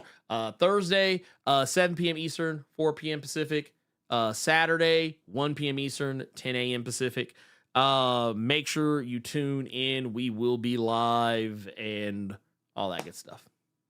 All right. Now, the next thing. Rules. Rules are important. If you don't have them, there's just chaos. So I just want to put this out here. As far as questions in the Discord go, do not leave 5 questions in the Discord. And when I say 5, I mean 5 from just one person. Actually, several. I think I see 6 on here. And some of them kind of seem like shade, not going to lie. So you know who you are. Don't do that again. You know who you are. It's not even in the show notes. I didn't even put it in. No. I'm just saying because like remember it's like you said, a little too much dip on your chip. You like not even a little too much dip. You got the whole goddamn tub of dip on the chip. Whole tub of dip on the chip. You took the ponchos, you took that little tub of ponchos and put the whole thing. That's not a good example because that poncho is fucking fire now. Yeah. Well, no, so it's good, but like you literally you just took the whole tub and put it on the one chip. But no, you know who you are. Do not put 5, 6. Like if you have a question, ask the one question. But putting a bunch of random questions, and like I said, some of them kind of seem kind of ugly. I don't know if I appreciated it. They some of them felt like personal attacks. I'm not gonna lie. Kind of felt like personal attacks. Here's my thing, and this is what I say, and I'm gonna use the same mantra as Tim Seeley. If you don't like something, don't talk about it. Move on to something else. I don't know what else to tell you. I do not know what else to tell you. But that's all I got. That said, we are going to answer some questions from the Discord. We actually got quite a few. We got 4. We got 4. Yeah. So we're going to answer those. All right. So first one from the Elite Extra 1. I just put the extra in there. The Penguin series is great so far, and the actress playing Sofia Gigante is fire. Emmy in her future for sure. I doubt it, but fingers crossed. My question is, well, you just know how they are with superheroes. Oh, yeah. Or not, or like comic book bullshit. They don't want to give it its credit. But my question is, what if they had gone with a more comic accurate Sophia visually? Who would have been a good, tall, and imposing female actress to fill that role? My answer is going to be real quick. I don't care because that's not what we got. What we got was Kristen Milioti, and I love what we got. Yeah, so I don't even want to think about who could have been because I like what we got. Honestly, it's because I still remember how they did in the oh my god, what was like the Long Halloween animated movie. They did like a 2-parter. I believe. Yeah, honestly, if they would have gotten some, like, I really honestly can't think of too many actresses who are like that tall that could fit the bill. That could be like and be as imposing. The only thing, oh my god, what's old girls? Like all roads lead back to this actress, Gwendolyn Christie. But I mean, that's like only because she is big, not just because she's a good actress, but also because she is a rather tall woman. That's the only Who is she? What is she from? Oh, Gwendolyn Christie. Did you watched Game of Thrones, right? I did not. Oh, that girl. Okay, I know that lady. Yeah, okay. yeah. I know exactly who you're talking about now. Yeah, for those just in case. The one everybody wanted with her. Okay, yeah. Okay. Yeah, if just in case, like that's but like I said, it would be strictly only because she fits like she would be able to physically fulfill the role, but also she is a good actress. So that would be the only reason why. It would be stunt casting at best. Okay. We got another one here from Trap God Thanos. He said, afternoon, 100 racks Blerd and Vince Carter. Oh, God. Now that the Catalyst War is over, do you guys plan on catching up to Radiant Black when it continues in February? Or are you guys still going to stay tapped out? My foot going to be tapping the inside of y'all ass is gross. If these likes don't go up, goddammit. Get it. From what I heard, the Catalyst War could have been an email and did not need to be that long. Ooh. Also, no disrespect to Kyle Higgins getting the bag, but he seems more focused on getting his Massiverse stuff adapted than he is making the comic. I said what I said. So this is the question that I was actually talking to you about before we started the show. Oh, yeah. Because, so number one, I am going to get back to it. Radiant Black, they actually just had the first hardcover come out for Radiant Black this week, which is the first 12 issues of Radiant Black. Oh, shit. And it's on in stock. It's $22 on in stock.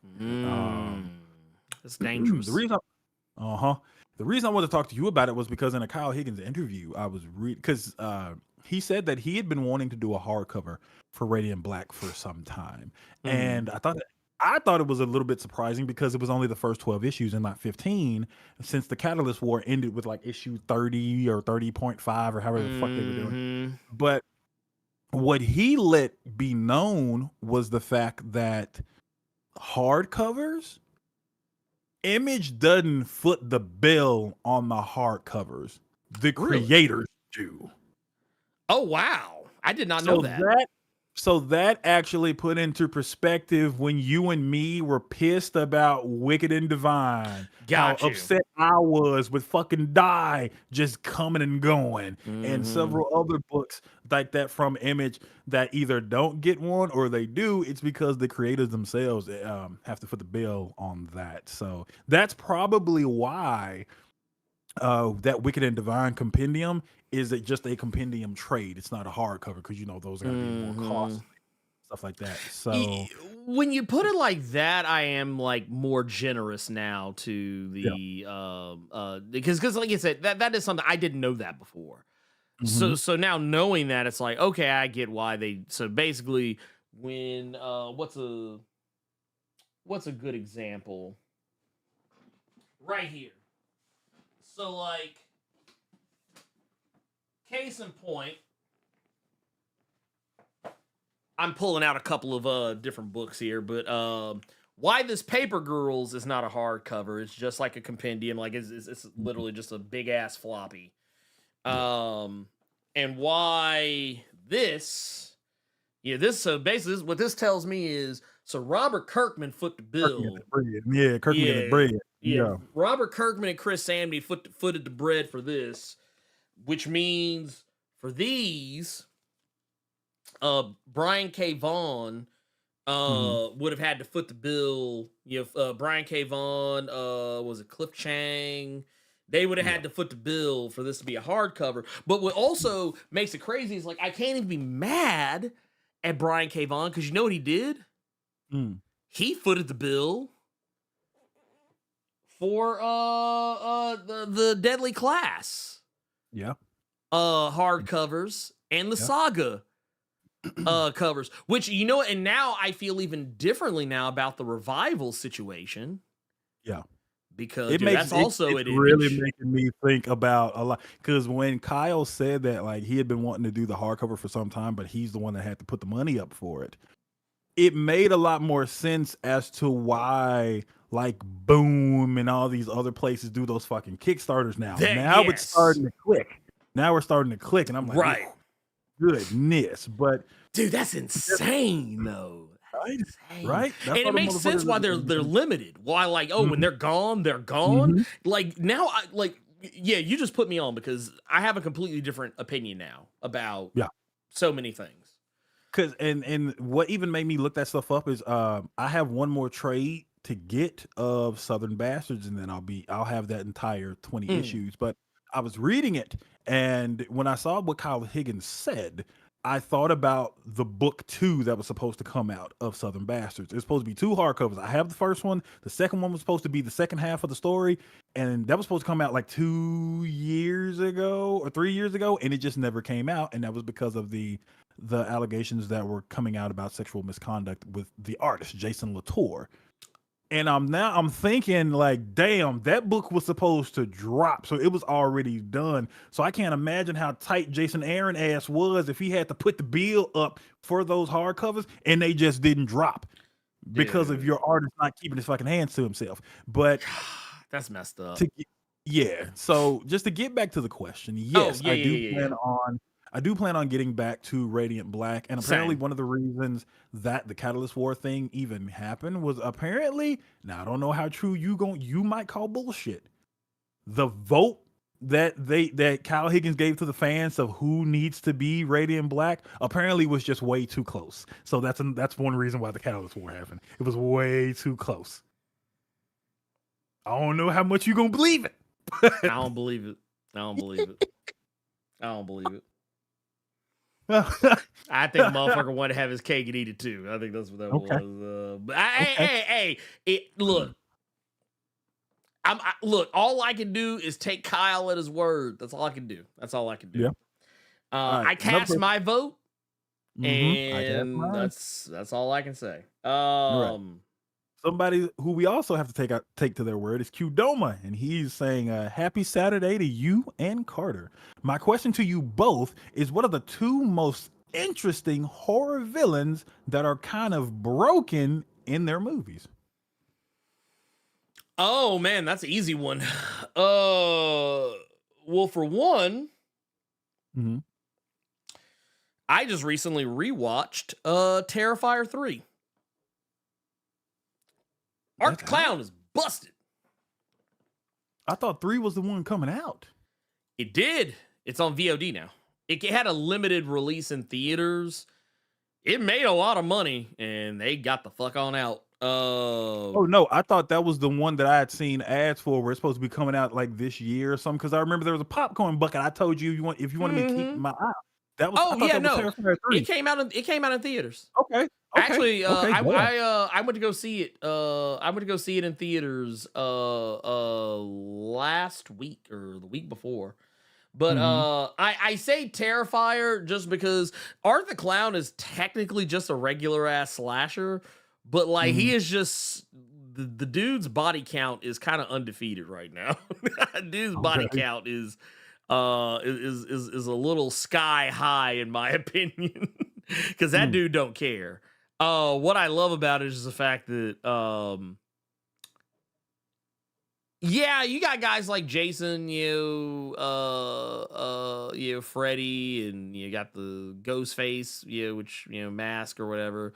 There's all these other ones, and that's like just the slashers. That's before you get to any of like the monsters and the demons and whatnot and what have you. But the reason why I would say Art the Clown is just because that's like probably like the one dude I would never want to run into, just because that motherfucker don't kill you quick. Like, you gonna suffer. Like, you gonna suffer for a while. There's a kill in Terrifier 2 that literally lasts 30 minutes.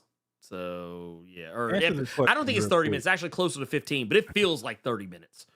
Answer this question real quick from Lord Hyphakage. So the clown isn't a supernatural being of sort? It's just a dude slashing? Yes and no. Yes and no.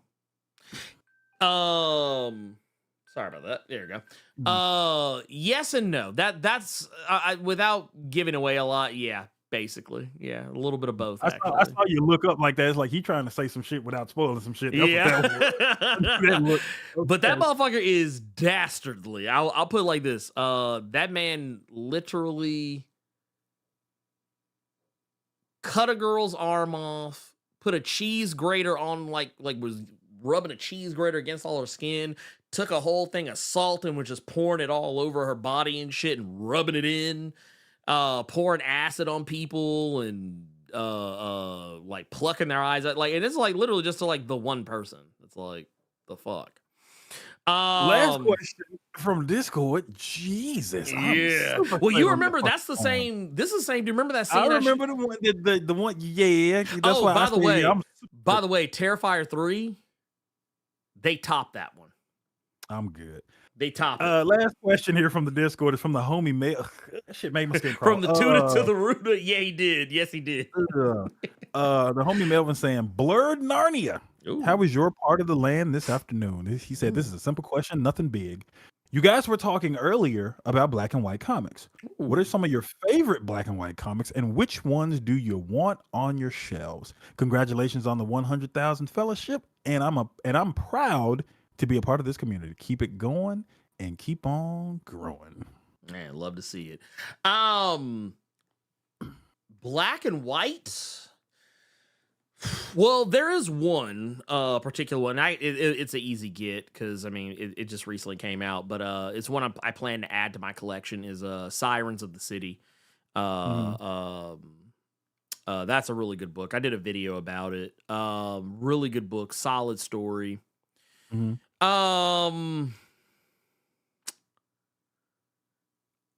Other than that, I don't know if they're gonna like do it in its entirety or whatever. I know Daniel Warren Johnson did with Extremity, like the artist edition of Extremity.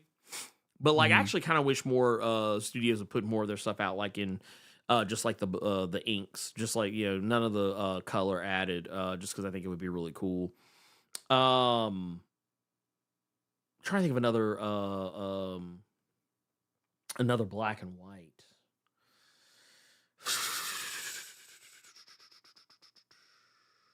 Yeah, I can't think of one. Okay, I can give you two real quick. Go ahead. One is literally called Black. That was I enjoyed that book. I enjoyed that book a lot. Another one. Ooh, I didn't know you had that. Yep. Man, I've seen like, is that a hardcover or a trade? This is a trade, but it was the one that they had on Kickstarter, like when he first put it out. Because I've seen like 3 different hardcovers of that joint at that LCS that I go to. But yeah, but I'll give you Black, and honestly, I was talking about it earlier, that Dark Knights of Steel, the All Winter. It has color and flashbacks and stuff, but the book is primarily in black and white, and it's a story-based reason that it's in black and white. So yeah, that's another good one. That's another good one. I like that. Yeah, I need to reach out to Kwanzaa and see what's up with Black, because I know they did like Black, then they did White, and then like I feel like I haven't heard anything since. They did. I think they did one that was Black AF. I think that was another one. Yeah, that was the other one. Black AF. Yeah, that was the other one. I forgot about that one. Yeah, but I wonder, like, I feel like I haven't heard much of from Kwanzaa on any like future books. But I think definitely I would love, especially considering like the success of Supercell, and which is basically literally just black with the serial numbers filed off. Even he would agree. Because I remember saying something about it. He seemed to be in agreement. But that, I definitely, there's some good ones out there though. Like I love artist editions. So anytime I can get an artist edition of something, then yeah, that's easy money right there. Case in point, the series Something's Killing the Children.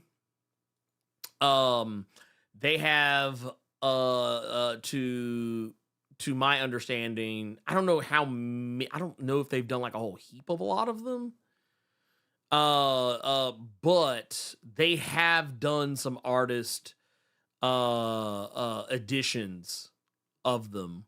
I would love to get my hands on some more of those, but yeah, that's one of those like it's kind of a if we get it type of thing.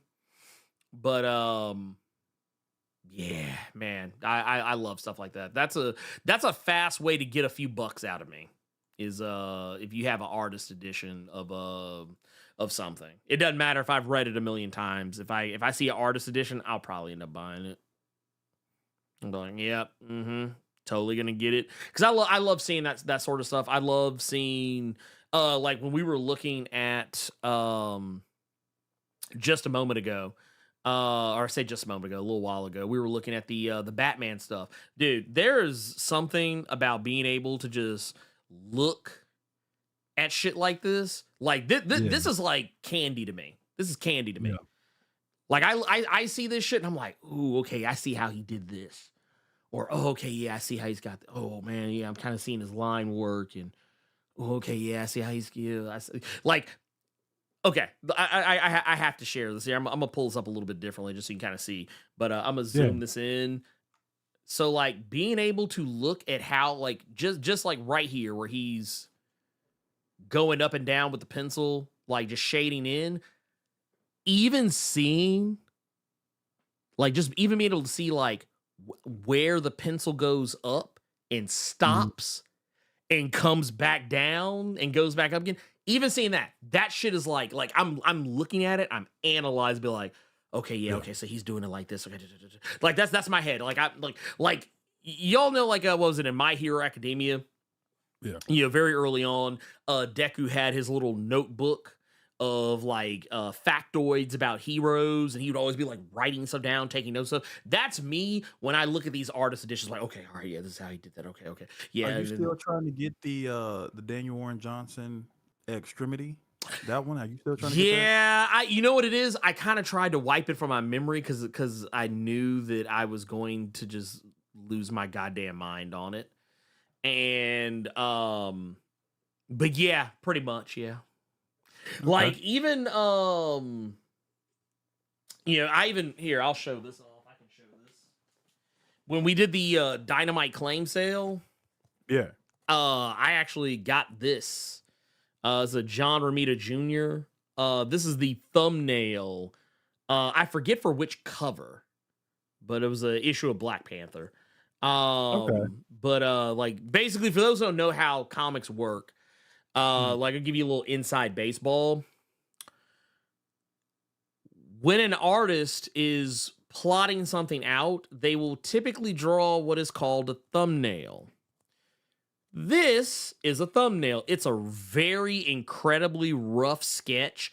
Not really any detail to it whatsoever, just enough for the artist to be able to plot out what they're going to do before they get to this stage.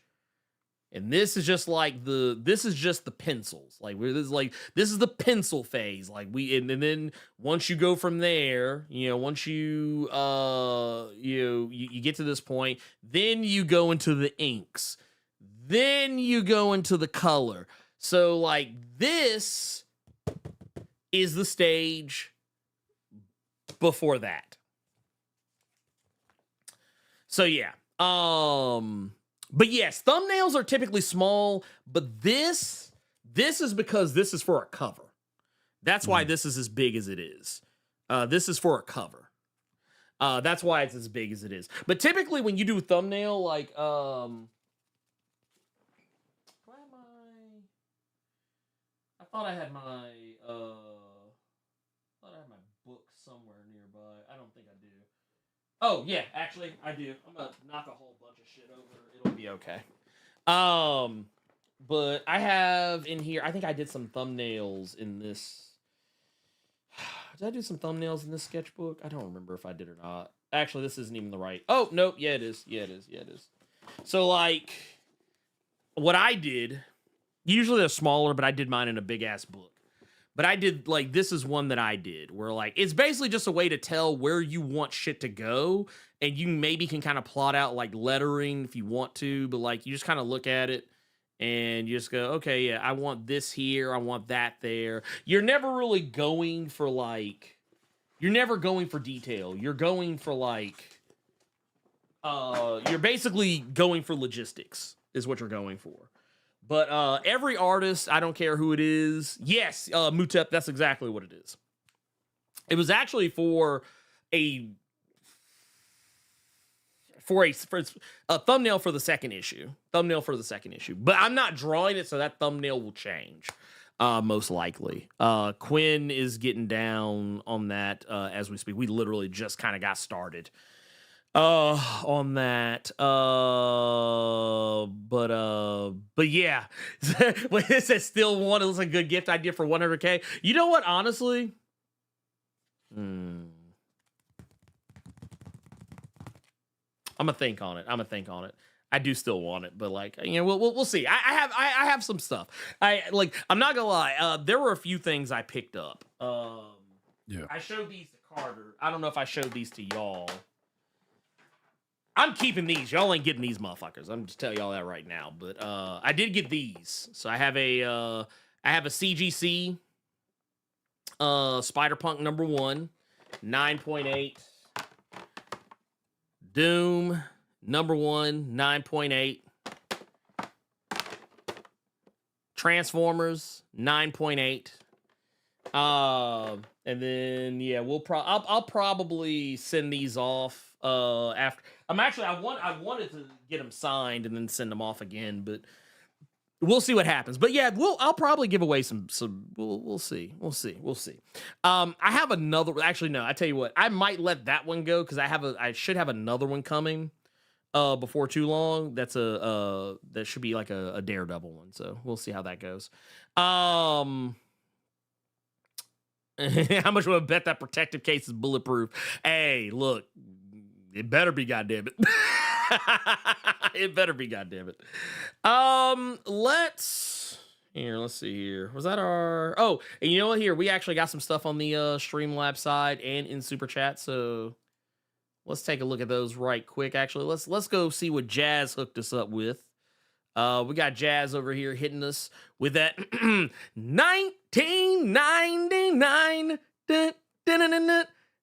Super Chat. Said, play that funky music, Blerd. Celebrating my golden birthday all weekend long. Turned 25 on the 25th yesterday. Congrats to Ernie and the gang, if you know, you know, on 100K. Well, hey, first off, congratulations on being old.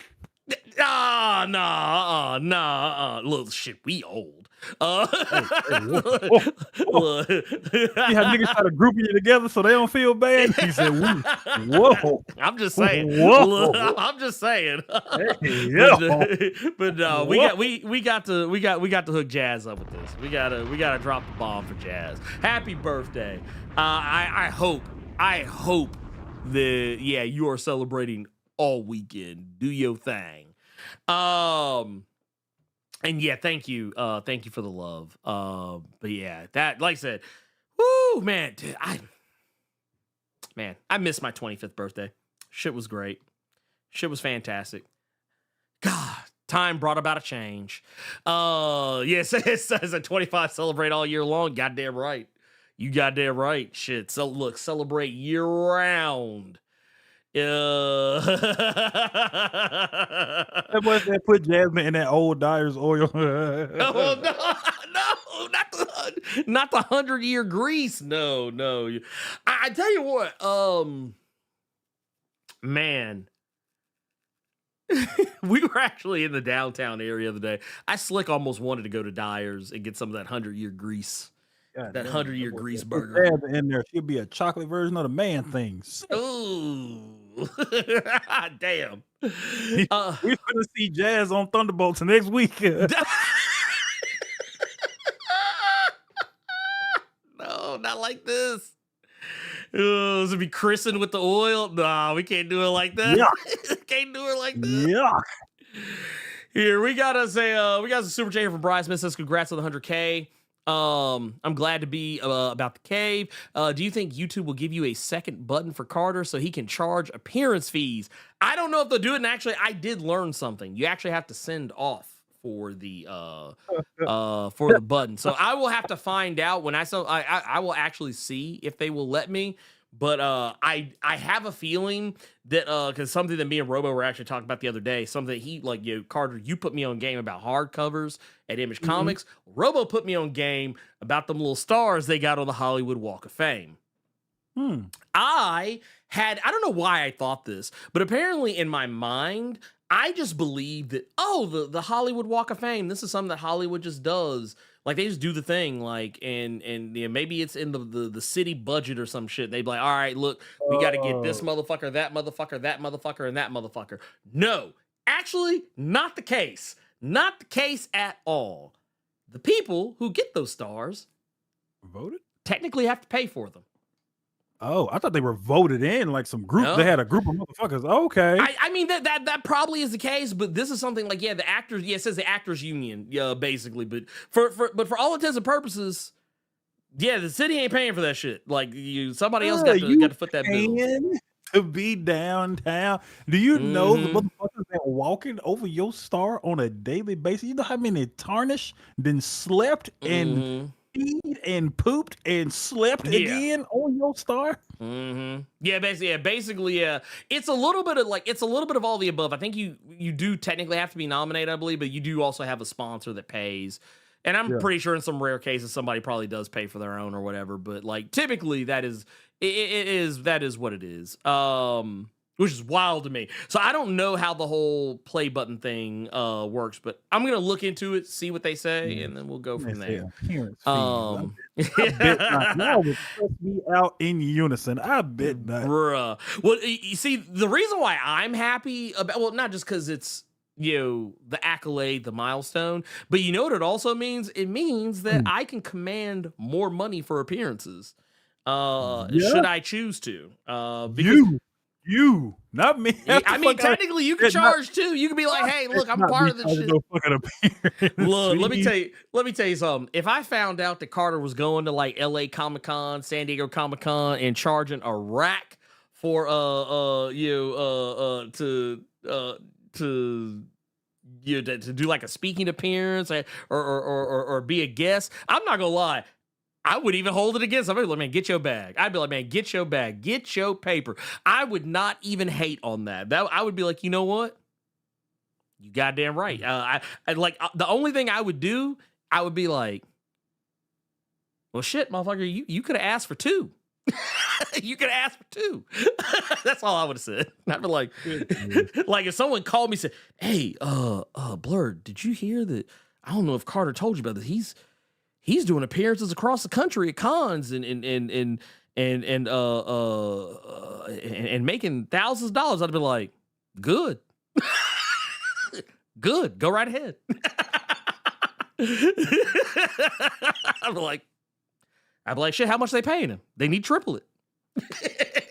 But no, that said, actually, that was another thing. Learning what I learned changed how I viewed The Substance. Another movie I watched just recently because a Hollywood Walk of Fame star comes up in that a couple of times. We have also got Gearless Mo with the 1999. in the super chat says, if I win, give it to someone more deserving, please and thanks. Oh, look, hey, you know what I would do? I would be like, look. I'm like, you won, right? Well, actually, I tell you what. So this is the way it's going to work. I'm actually going to explain this. I'm going to explain it next week too. But basically, the way it's going to work is I actually came up with a system that's built into the stream setup that I have currently. And basically, you are not like the people who, because I'm going to make it this way for a lot of reasons. The way it's going to work is that you're going to have to type something specifically into the chat to even be considered. Yeah. So like it'll basically be something to the tune of #join, like JOIN. Like you will actually like it, and because I know we did this last time when we were doing the stuff for Dynamite. This is gonna work a little bit differently. If you try to be funny and just put like another word, it ain't gonna work. So you actually will have to about that. What's I that? want to talk to you about that. A way that it could be possibly done that'll kind of be fun for everybody, and I'll tell you more when we're done. Yeah. But yeah, it'll basically be like #join, and it'll be a thing, and then I'm gonna hit a button, and it's gonna select a random person. But I am gonna say, whoever before when we do it next week, before anyone tries to join. Oh, this man got the E&J out. Lord. No, somebody asked in the chat, and I was just doing it real quick that? while you were still talking. Somebody said, "What is that bottle chilling in Wolverine's dome?" I was just showing that, and then just putting it right back while you still got your shit. Oh, yeah. No, you good. But no, basically the way it'll work is you put in the #join, it'll pull you up. I'll hit a button, you'll get it'll pop a big thing on the screen. And go from there. That's basically gonna be I'm not gonna lie, I still giggle about that damn Instagram you sent me that one time, that Instagram story short, whatever the fuck it was. Where that's why they bought me that bottle, was because of that fucking Instagram story. That's why they bought me that bottle. Was it Henny like $40? This shit like 25. What's he said? Do you love me, E&J? Oh my god, I love that shit. That shit is hilarious to me to this day. That said, let's go ahead and start getting into questions from the chat. Yep. Questions from the chat.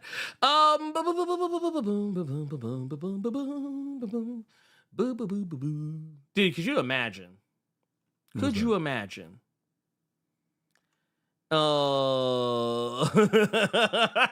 oh my god, y'all true.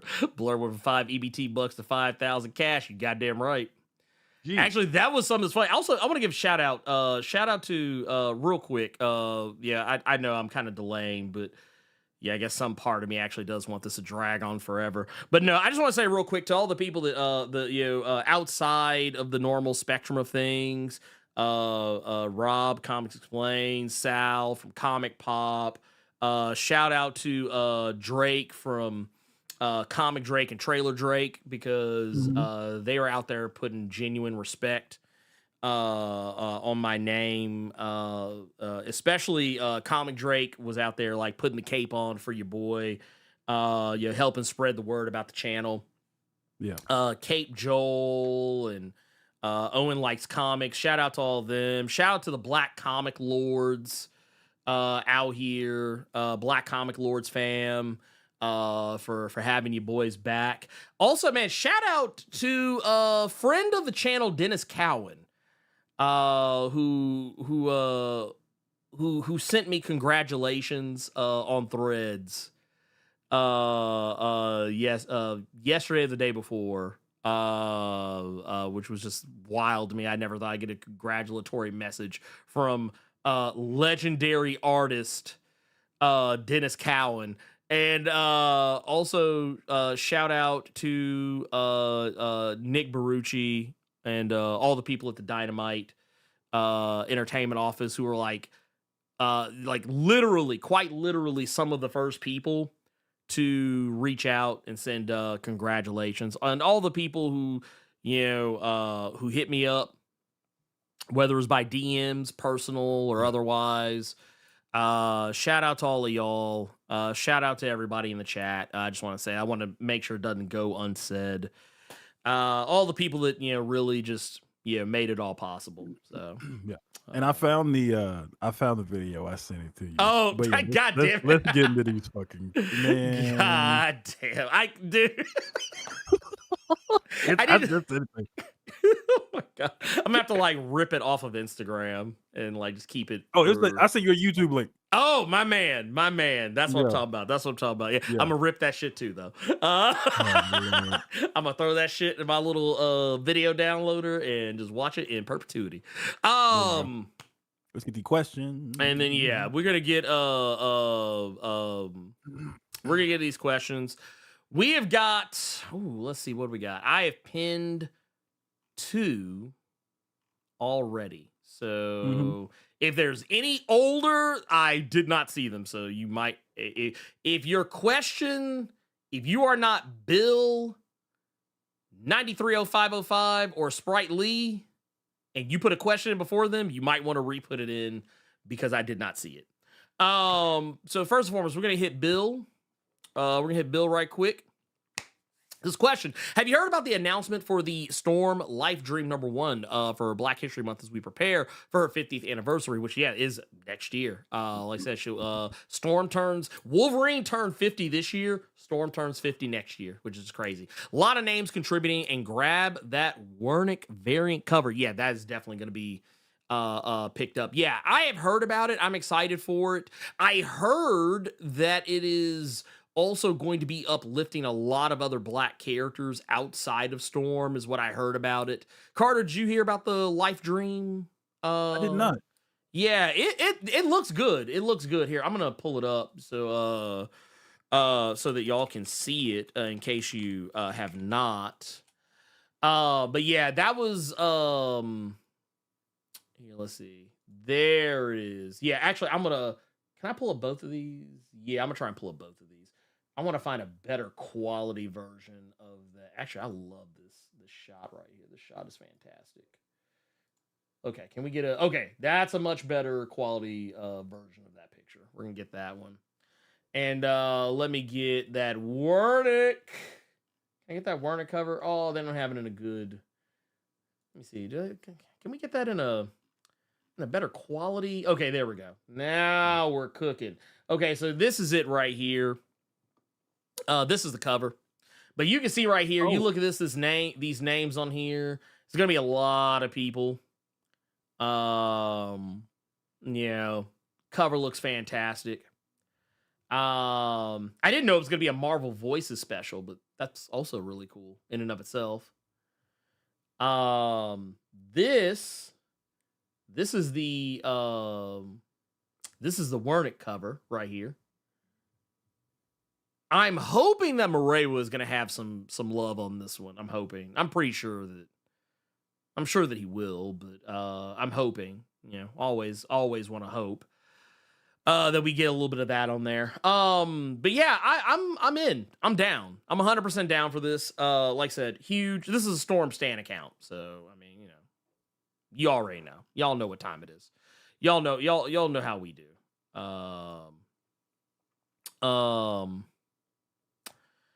Yes. Also, that does mean Levessa the Samurai had pointed out in here. I want to pin these real quick while I see them. Okay. I want to pin these. Oh wait, let me turn that off. I just realized I have now learned a thing. Man, it's so good to learn stuff. I was wondering that one. Remember, I don't know if you remember this, Carter. There was like several. Probably a dozen or more Blerd caves ago. I kept saying how like every time I tried to scroll up on chat, it kept automatically going to the bottom. Yes. It was a button that I clicked. I remember that. It was a button I clicked, and now I know exactly what that button is and when it is useful and when it is not.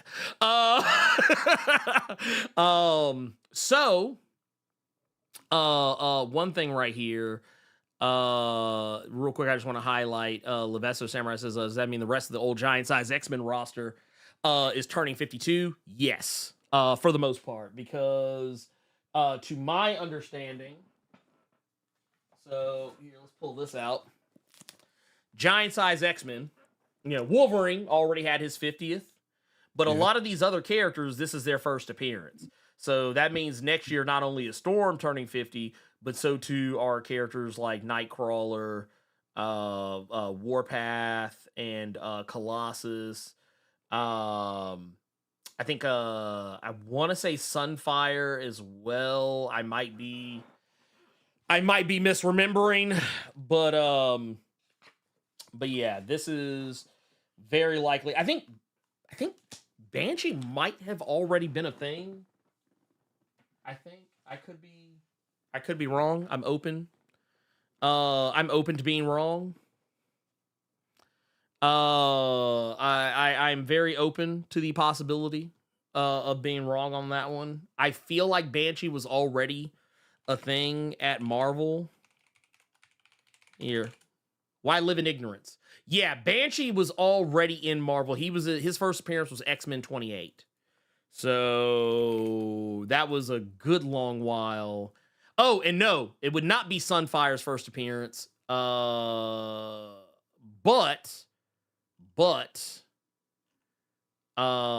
technically, I think his might have already come and gone. Because let's see here. When was this? Yeah, Sunfire's has already come and gone. His was like a few years ago. Because his first appearance was in like 1970. So actually, let's see here. And then I think the rest of them though, yeah, Colossus, Nightcrawler, let's see who else. Let's pull up the I'm pulling up the notes. So yeah, it would be first appearance of Nightcrawler, first appearance of or no, I don't know why I said Warpath. Thunderbird is who I meant. But yeah, Colossus, Storm, and it would also be the first appearance of Magic, because technically Magic. Oh wow. Yeah, Magic first appears in Giant Size. I forgot about that. So Magic, so next year, Magic turns 50 as well. And Krakoa turns 50 next year.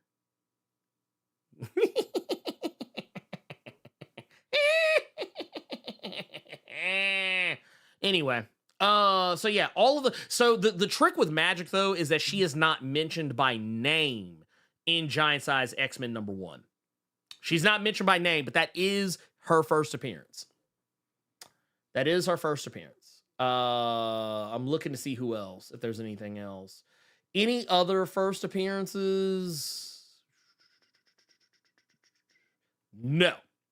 No other first appearances. That said, here, let's close that out. Let's close that. Oh, wait. Close that out too. There we go. Yeah. Booyah. But yeah, so yeah, that's gonna be awesome. That's gonna be awesome. So yeah, a lot of characters turning 50 next year. A lot of characters turning 50 next year. Let's go with we got let's see, we got Sprite Lee here.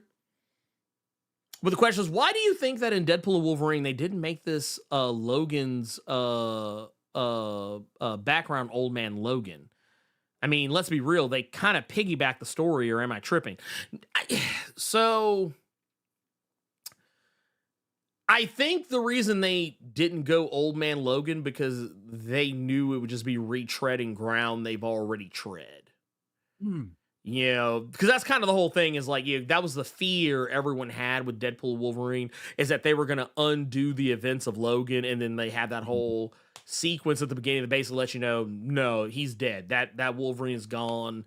They do actually show Old Man Logan Wolverine in there, which I mean, yeah you could have rode off of that, but I think they knew deep down that they wanted Wolverine in his prime, like a Wolverine who still looks like Wolverine from those early X-Men movies. I think that's a lot of the reason why they didn't do Old Man Logan. Like he was, and just I have to disagree. They didn't really piggyback the Old Man Logan story, because in the Old Man Logan story, he killed the X-Men. In this story, the X-Men were dead when he got there.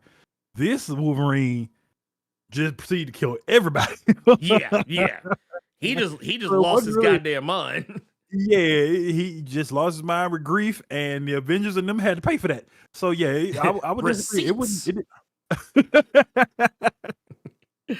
Oh yeah, I wouldn't say they piggybacked the Old Man Logan story. But it was nice that Old Man Logan was in there. That movie. I like that movie, dude. I liked it. I don't, with the benefit of hindsight, I don't think it's as great as like, there's a lot of people like meat glazing movie a little too hard, but like, I think it's a good fun movie. But like, yeah, it's one of those like because I've gone back and watched it a couple more times since. And I kind of found myself in that same category as I was with like some other things like Deadpool 1. Like I like it a little bit less each time I watch it. Not saying I hate it, but just like I just realized like, okay, yeah, it's doing that thing. Okay, yep. This is a Deadpool movie. Like sometimes there's certain things a movie can do, and I'll just be like, okay. Like I think Robo and I talked about this last night. There's a movie that I really liked called Daddy's Head. I know it sounds kind of problematic. Danger. I know. Yeah, get over it. But I love that movie. But I was talking to Robo last night, and we were literally ripping that movie to shreds because of its ending. I still love the movie. I just think the ending's dumb.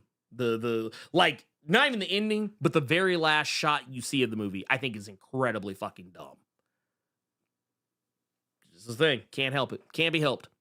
But great movie. I think Daddy's Head is a really good movie. Really awesome movie. It's basically, for those who don't know, it's a horror movie about a young boy and and his stepmother, and the dad, the husband, suddenly dies. Just suddenly dies, like freak accident. And now this stepmother and the son are left to grieve and figure out how they're going to move forward, considering the fact that this whole thing is a new relationship. The stepmother doesn't really know the kid all that well. The kid doesn't know the stepmother all that well. You add in the grief, you can kind of see where this can go wrong. Well, some mysterious monster is walking around in their backyard who is pretending to be the dad. Thus the name of the movie. Anyway, so was Diddy in that movie? No. God, no. Thank God, no. But we got another one here. This one is from Mutel. Says, question, what are your thoughts on the new Kamen Rider? Kamen Rider Gav is what you're talking about. I promise I will not get stun locked. I like it so far. It is a silly premise, as you would imagine. Silly premise, because Carter, do you know what the theme is for this year's iteration of Kamen Rider? Is that the one you said it was food? Yep, specifically candy. Okay. But also, I remember you showing me an image of it, I believe. Yes. It is here. This one right here. Kamen Rider Gav. They're like, you see like his foot is like supposed to be like a gummy. But what's interesting about this Kamen Rider is that, yeah, like he has a stomach that opens up and is like a mouth. Okay, yeah. That I remember. I remember that now. Okay. Yeah, I like it so far. It's silly. But the thing is, it's also kind of reminds me a little bit of Kamen Rider Gaim, which is my favorite Kamen Rider, just so much in the sense that it is silly, but also seems to have moments of seriousness that would betray the silliness. Like, basically, the general rule is the dumber or sillier the theme or the costume, the more likely that the season's gonna be lit. The more likely that the season is gonna, like, case in point, Boom Boomger is the Super Sentai season right now with it's car themed. Those are rims. Okay. Yeah, motherfuckers got rims on their head. But the thing is, season's lit. It's fun. It's like that's why I always say the sillier it looks, usually the better the story. It's a rule. Like it's a rule in Kamen Rider. It's a rule in Super Sentai. I promise you, the first time I saw Kamen Rider Gaim, which by the way is the fruit themed Kamen Rider, that is the one with all the fruits. I remember the first time I saw that shit, I was like, this looks dumb as fuck. And then I watched 5 episodes and I was like, oh shit, this is serious. I was like, God damn. Not the Rim Rangers. Okay, y'all got to stop. Not the Rim Rangers. No, not that. No, we can't. On 22s? Yeah, exactly. Exactly. Yes, on 22s. But the funny thing is, like I said, great fucking season so far. Please tell me their 6th Ranger will pull up with a spinner in their face. Yeah, that's the funny thing about it is, yeah, I'm waiting for somebody to like pull up, like, it's got to be somebody with Cadillac rims. They gotta have Cadillac rims. So I see Cadillac rims, it is over. Let's see. We also got a super chat here from Brent Fox. Says, salute, Ernie, and congrats on 100K. Thanks for the excellent content. Sup, C Train. Hashtag codename Snug. I knew there was a reason I couldn't breathe. Them tight ass shirts he been wearing in profile. Yeah. God damn this motherfucker. He's like I knew it was something. Y'all ain't shit. You know that? Y'all really ain't shit, but I love y'all. I love y'all for it. I love you and you ain't shit at this. I love you and you ain't shit at this. Here, I got another one here. Oh, by the way, no, I can't get away with that quick. I must do the thing. Thank you for that. 1999 super chat. Let's see here. We got, let's see. Let's see. I'm gonna take a pick here.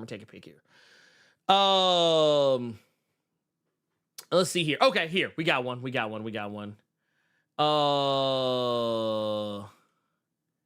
So here's the thing. I like this one. I like the G Martinez Mac here. Says, question, can somebody tell me what the hell is going on with Magneto? Why is he suddenly aging like cottage cheese since his return? I am genuinely concerned, especially if it's contagious. So yeah, that's the thing that's kind of hinted at and alluded at in this most recent issue of X-Men, Jed MacKay's adjectiveless X-Men. The issue is that we don't really even know what's going on with him, but apparently, yeah, like I detailed in my video, for whatever reason, Magneto came back in a body that looked like it was literally fresh out the package, still had new car smell on it. And now he in a body that he looked like he on one of those Life Alert commercials, like where he should be saying, "I've fallen and I can't get up." so then, what was the point of the return of Magneto if he was? Because he came back with like all the powers, and you had him and Storm and Blue Marvel, and that motherfucker had been put out to pasture. All right. Well, I don't know what's happening with that, because like, but I can tell you this much: whatever it is, it seems to be of grave importance, and it's something that we'll probably learn more about as we go along. He'll like he'd be voiced by Nick Nolte. Goddamn, yo, stop. No, he the funny thing about it though is that like there is something that's said by Beast that basically implies it is something that could happen to the rest of them. Ooh. Like he says, the Mpox, is that what we're doing? No, man, this might be Mpox 2.0 X-Men versus Inhumans 2 is real. It's coming. Damn. See, y'all spoke this shit to existence, and now I gotta deal with it. I ain't got time for this bullshit. Oh man. Oh Lord. Let's see what else we got. Let's see what else we got. Yeah, because like I said, I have no clue. But yeah, if it sounds like Mpox 2.0, if I'm being brutally honest. Yeah, this is total brutal honesty. And then we got here's our last question. It's gonna be from K-Will Kue. I probably fucked that up. This question. I'm late, so I don't know if it was spoken about, but has anyone seen Like a Dragon on Prime yet? If so, any thoughts? So I have not watched it yet. They put 3 episodes out, so I will actually address this next week. I will talk about it. Because I do have some thoughts about the production of this show. Some alarming things.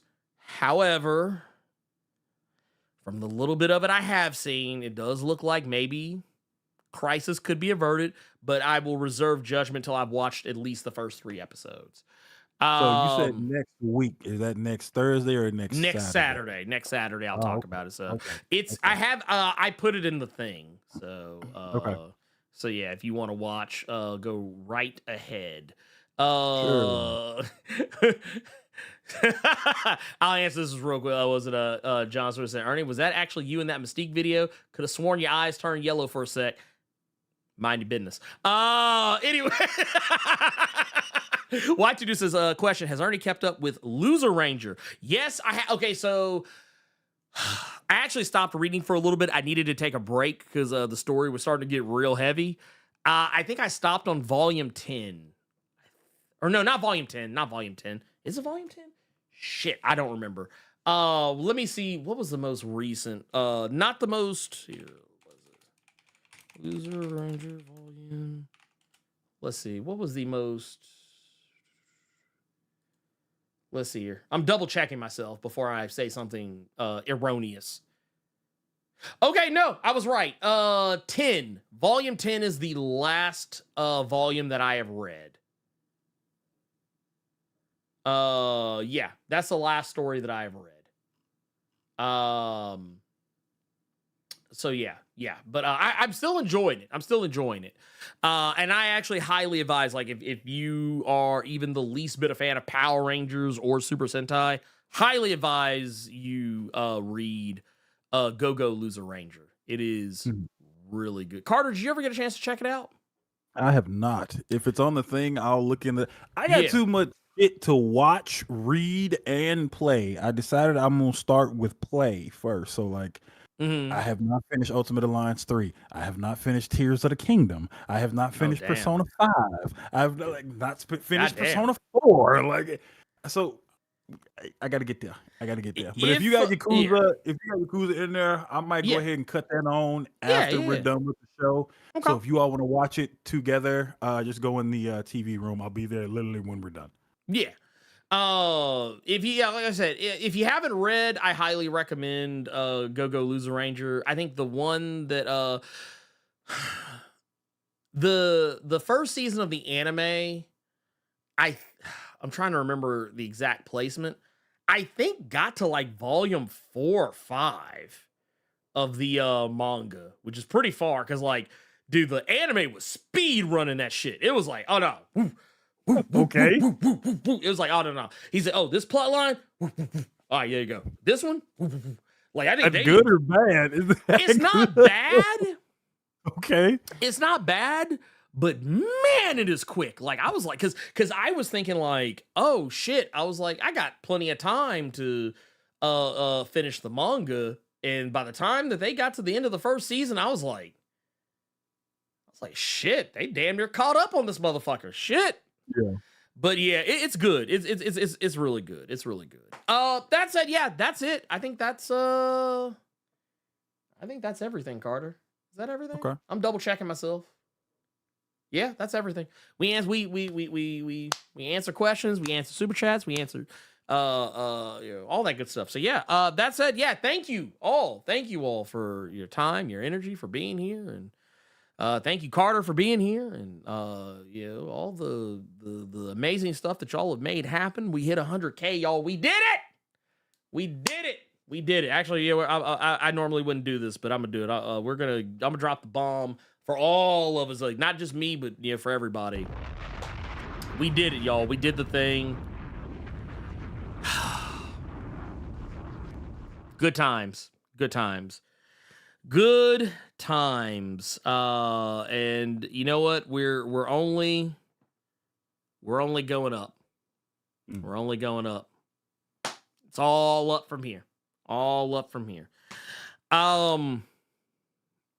with that said, Carter, do you have anything you want to say before we get up out of here?